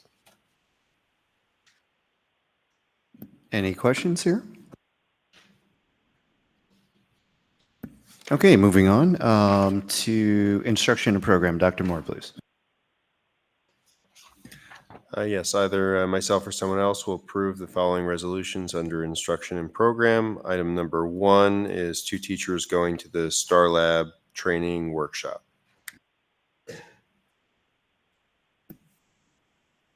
Any questions or comments on this one? Okay. Letter C, policy revisions. There's nothing listed here, so we'll just move on to finance. Mr. Anderson, please. Sure. At the next meeting, myself or someone else move under finance. We'll have our checks list there under item number 1. Item number 2 includes the business administrator, board secretary to proceed with all necessary entries for the 2023-2024 school year, including cancellation of purchase orders, stale dated checks, transfers, etc., just in accordance with the end of our fiscal year. Board of Education, Town of New Jersey, pursuant to PL 2015, Chapter 47, intends to renew, award, or permit to expire the following contracts awarded by the Board of Education. Once again, this is in accordance with the end of our fiscal year. And then item number 4 is regarding a capital reserve transfer. Once again, similar to the same in regards to end of our fiscal year, as well as item number 5, same thing, except the maintenance reserve transfer. And then item number 6, we'd approve standard operating procedures and internal control manual. Item number 7 is to approve the award of contract for special behavioral services to St. Clair's Behavioral, which we've had for several years now. Item number 8 is approve the non-resident elementary school tuition for an individual student, as well as item number 9 is the same. Item number 10, 11, 12 are also, item number through 11 are student tuition contracts. Item number 11 is to approve a student to attend enrichment classes over the summer at Lakeview.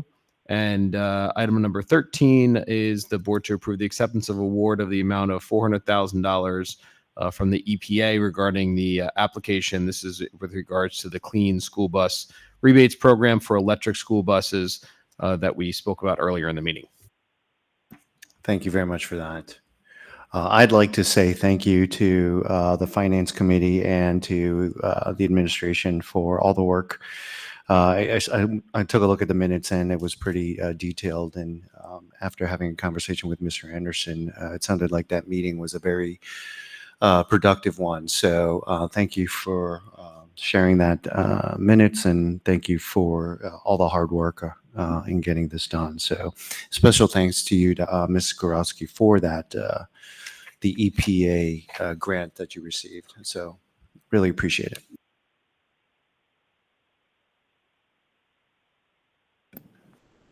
Okay, moving on to operations, Mr. Cass. At the next meeting on the transportation, I'll be asking the board to approve item 1.1, which is approving the attached list of field trips from the Little Learner Academy for the school year 2024-2025 at $70 per hour. Number 1.2, I'm asking the board to approve the attached list of field trips from the Township of Denville Recreation Department for the school year 2024-2025 at $70 an hour. Item 1.3, for the board to approve the rental of a mini school bus from Rockaway Township for the school year 2024-2025 at a rate of $110 per day. Under building and grounds, item 2.1, the board is going to be asked to approve the submission of the anticipated facility request for the 2024-2025 school year to the Morris County Superintendent of Schools. The Denville Board of Education does not anticipate applying for changes of use and/or dual use for the 24-25 school year.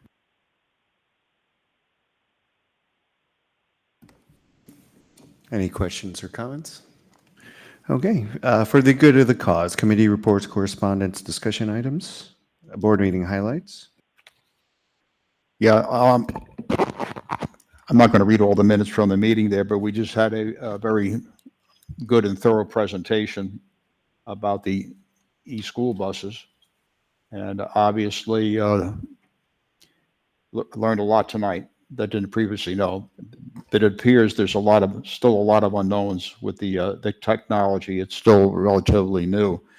And at the committee meeting, we did spend a lot of time discussing the grant and the purchase. So we just need more information on what the actual total cost is going to be. I mean, the grant is terrific, and I know we got turned down before, right, for one or two applications, and now we have the opportunity of two grants. But the infrastructure costs, all these ancillary costs are very, very expensive. And as I pointed out at the meeting too, we just approved probably one of the most difficult, if not the most difficult budget process I've been involved with since I've been here. So, where is that money going to come from? We kicked around some ideas, reserves and things like that, but we really got to get down to the exact amount of what these infrastructure costs are going to be. And they're extensive. It's not like you got to find $2,500 or something like that. So it's a lot of money. Thank you. Andrea, did you want to add anything? Yeah. First, I just want to say I was able to chaperone the 8th grade dance. I kind of got roped into it somehow. I don't know how I got there, but I was there. But the students looked lovely. They cleaned up so nice because sometimes, you just wear pajamas to school, but everybody was very well dressed and very well behaved. So I just want to thank them and congratulate them on their graduation and on their 8th grade dance. I too was able to go to the sustainability green team presentation at the farmers market. If you were able to go there, you were also serenaded by the Valley View band as well. So a lot of things going on in the community, a lot of opportunities for the students to really showcase their talents. So I want to thank the green team, the teachers, and the parents, of course, always for bringing their kids here and there and always supporting them.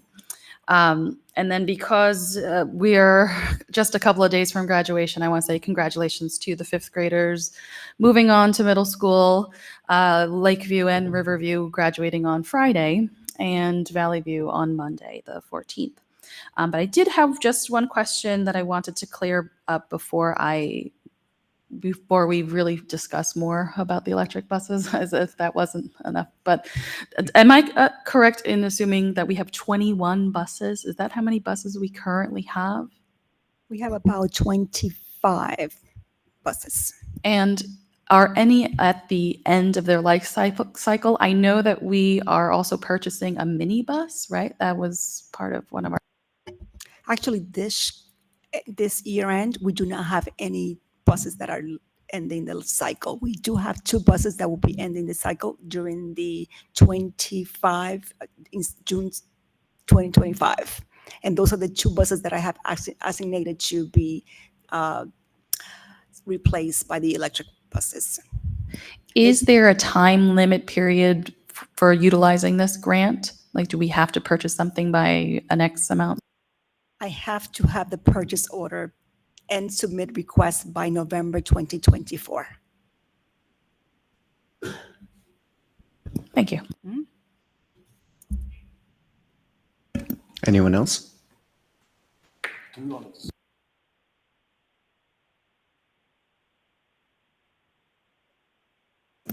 I'm going to leave it up to the board members. If the question was, do we want to have a detailed discussion about the electric buses tonight, or do we want to move that to a different meeting? So, are we worn out, or? Well, I just think it would be helpful to have, but I know it's going to take some time, to pull all the expenses together, because we can hash out and talk about what we know, but we really don't know enough. I mean, to me, the key to success here, which way we go, it's a timing thing, is how much money we have to come out of our own pockets to get the infrastructure in place. I mean, already, we have the bus depot, we're talking about moving that, but right now that's where the buses are. So now these buses would be up most likely at Lakeview. So right there's a change in routing and things like that. They're going to start their morning run out of Lakeview, not out of the bus station. So there's a lot of things we got to talk about that we don't have answers for right now. But I think that, again, right down to the penny, how much it's going to cost us. We got to contribute to the grant. The grant doesn't cover the cost of the buses, just to purchase them. So there's a lot of outstanding questions that we don't have answers to. And I think the discussion should be once we have everything in place, and then we can make a good decision. Yeah, Don, I think you're correct in that. And since it's fresh in our minds, then why don't we give all the board members an opportunity to say what's on their mind as well? So definitely opening it up to all the board members to, say a few words.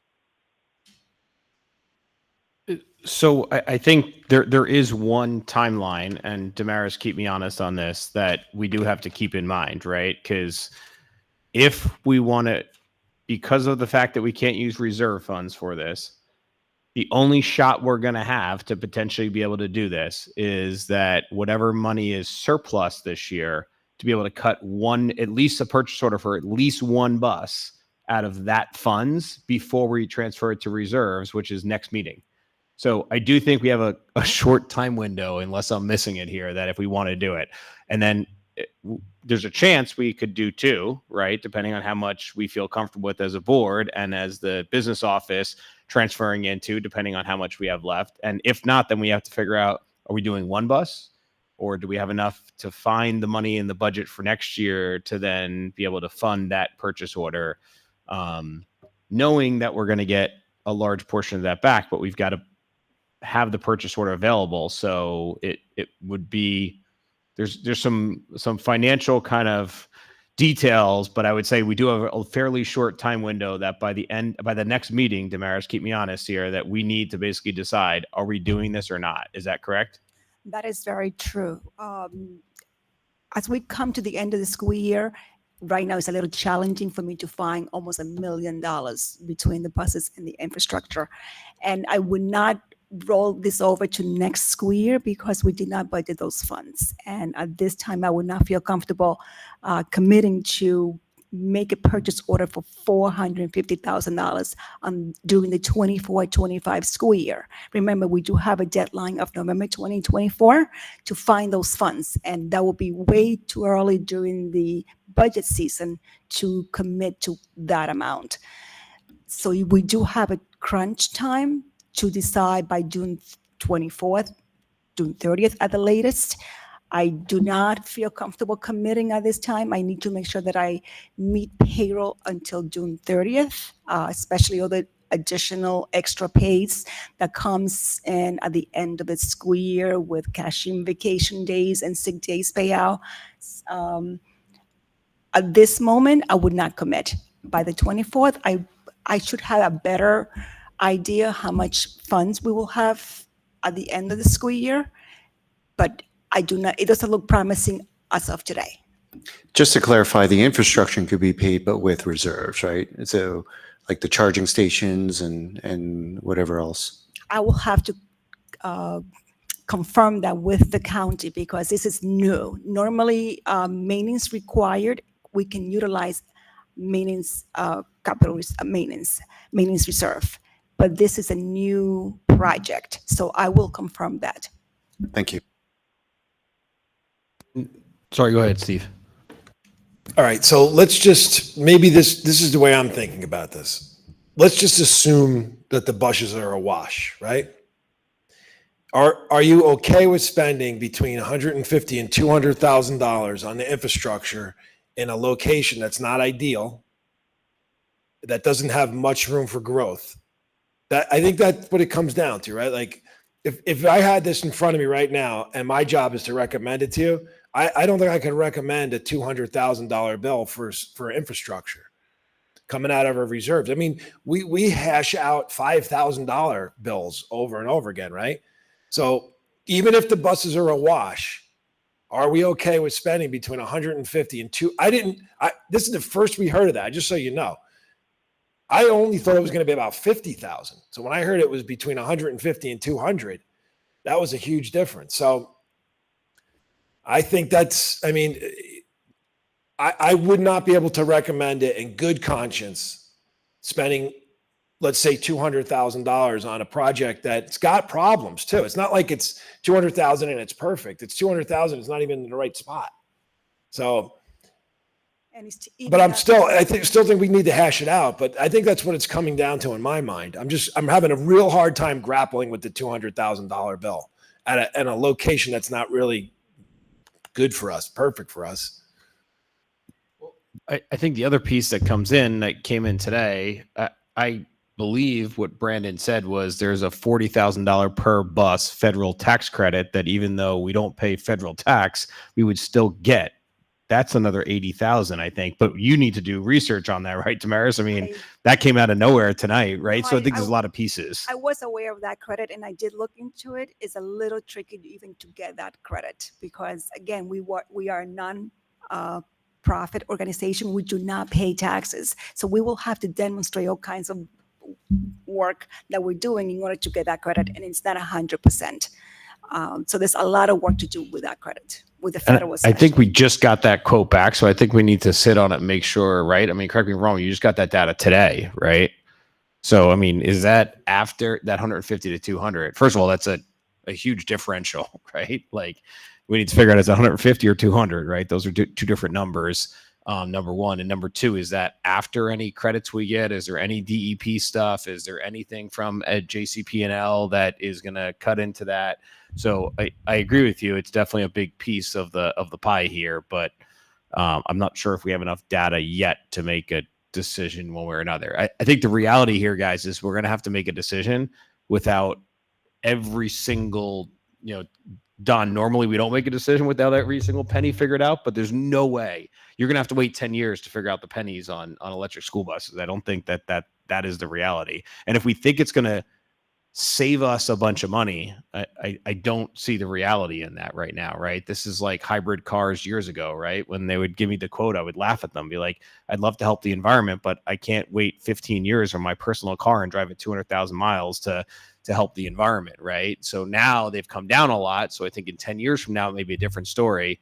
I think the question is, do we think we can break even on this, right? And I'm not sure if that's the reality, yes or no. I think we still got a few more pieces to figure out.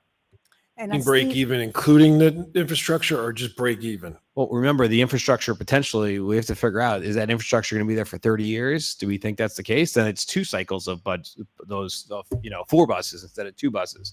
So I think, yes, break even, but break even when? The infrastructure to me is a little bit harder to figure out because and by the way, I don't know if 30 years from now you're going to have the same charging station, or is it a matter of just changing the unit and you still, all the work that's done to put the electric out there is still good. A lot of things, once again, to Don's point, I don't think we're going to have every detail to figure out, but we should have a ballpark idea. I think, I don't know. I'm not sure because the charging station is a brand new discussion as of today. And think about the sustainability in the long term. Are we going to keep buying electric buses at $450,000 a piece? We're not going to have grants coming forward available. Yeah, that It price might- isn't it going to might. stay there. There's no way it stays there. And location again Yeah. can only hold right now 2 buses, and is eating up some of the parking spaces as well. So I do also have some concerns about this project. I also don't want to rush.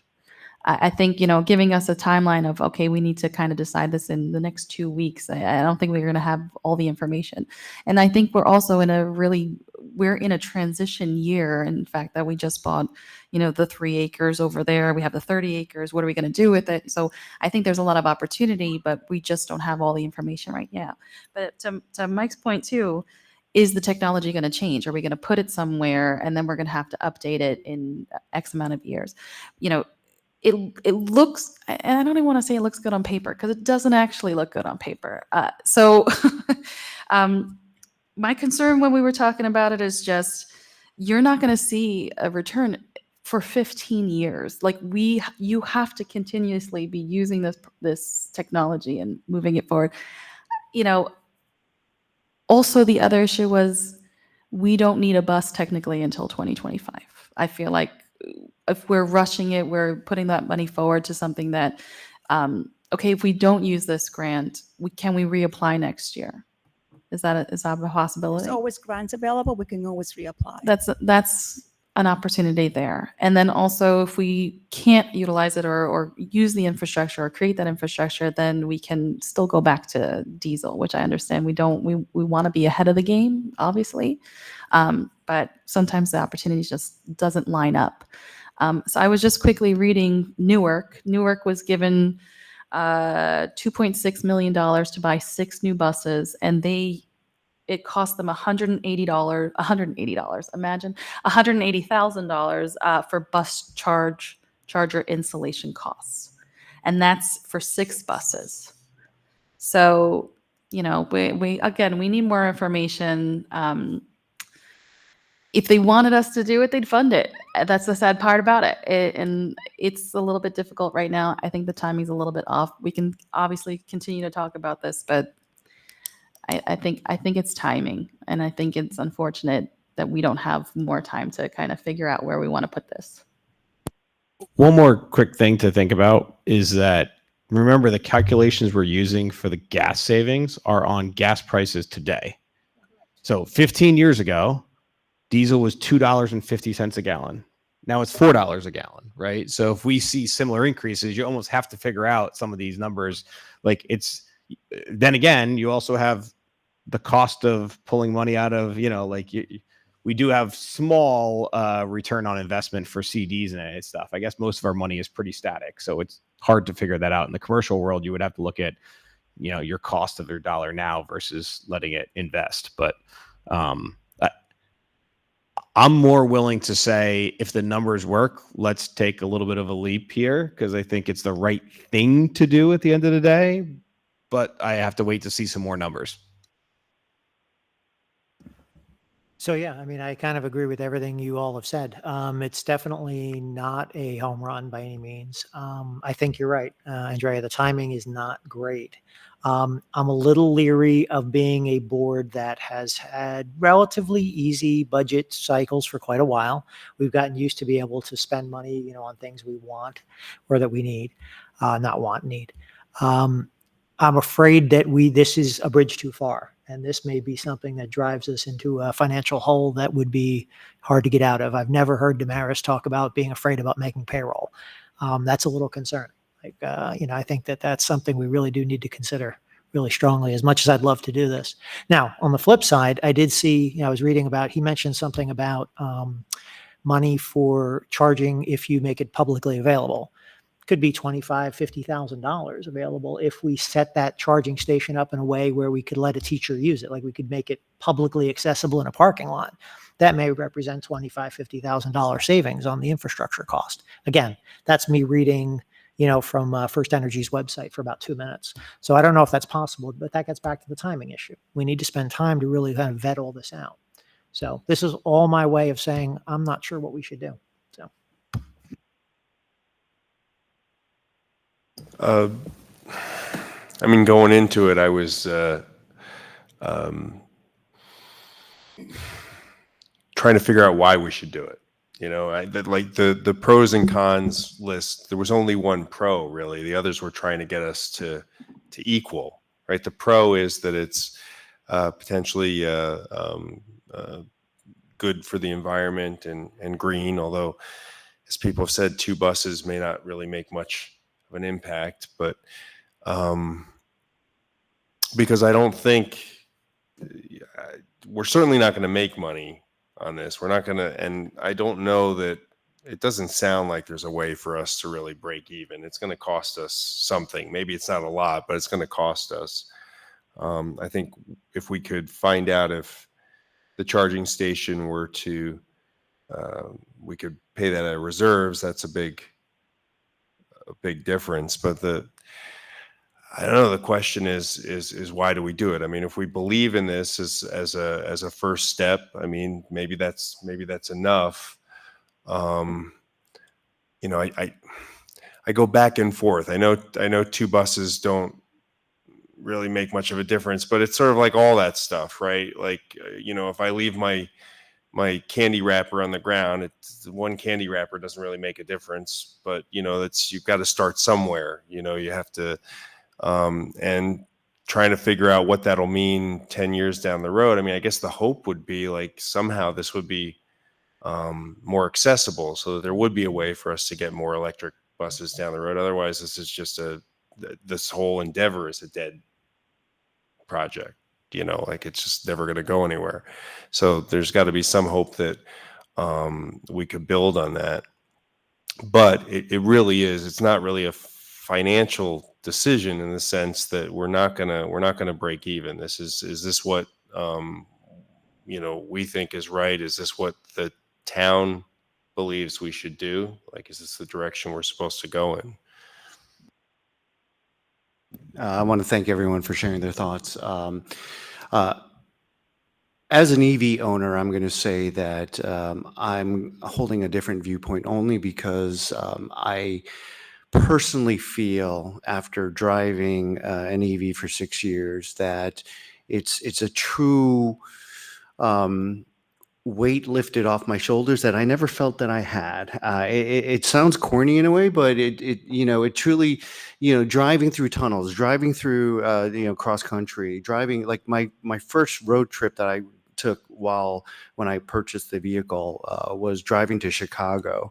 And granted, there was a lot of stops, but for charging, but it really felt like I was contributing and helping to the environment. So I do feel that there is a perspective, that one will see once they actually own and start driving an EV. I do agree with everyone's perspective here. There should be no reason to rush into this. And one of the points of conversation that I had with Mike was, if it wasn't an operating expense, if it was a reserve funded opportunity, then I believe that the rush, the hurriedness or the rush side of things to this decision is sort of removed, right? Because all we would need to do is cut the PO by November, and then we could potentially use reserve funds to purchase these vehicles. Is that correct, Damaris? Somewhat. Somewhat, right. Remember, right now the reserve has less than $2 million or $1 million because we had encumbered those funds for projects until the end of the school year, which I do not see that the project is going to be complete. Those funds will would not go back to the reserves. So at this point, we do not have enough funding for $1 million from capital reserve. Has the funds from the HVAC grant been added back into reserves? That would not go back until the project is 100% complete. But that would be 2 million back into reserves as well, right? It will be 1.5, let's say 1.6. 1.7. Okay. So technically we are putting back some of the funds that are unencumbered back into reserves. It's a timing issue. Right Agreed. But I think from my position that I'm sitting here, one of the biggest priorities that I'm going to take is sending letters out to to legislators. We passed the board resolution here to request that school buses be funded by reserves. That was approved by school boards, and that's now part of their policy manual. And now it's going to be my job to start reaching out to legislators to see if we can get that on the docket for this year. And if it gets on the docket for this year, then we potentially have an avenue to move forward. Is that correct? If the bill is passed, absolutely. Okay. So from that perspective, I agree with Mike. I do feel that we should take that leap. Granted, yes, if the pieces don't fall into place and we can't cut the PO, from a legal standpoint, then I understand, right? We're going to miss that opportunity. Then the onus will be on the legislators, because I believe we're 1 out of 11 school districts that received this EPA grant across the country. Correct. And if we as a district cannot afford to do that because of a technicality with the legislation, then we have a means to maybe sort of say, hey, legislators, let's move on this, type of thing. So that's the position that I'll take, and I'll sort of hope that we could move forward. Okay. If there's no further discussion or anything else that wants to be added, then we'll move on and open it up for another round of public comments at 9:41 a.m.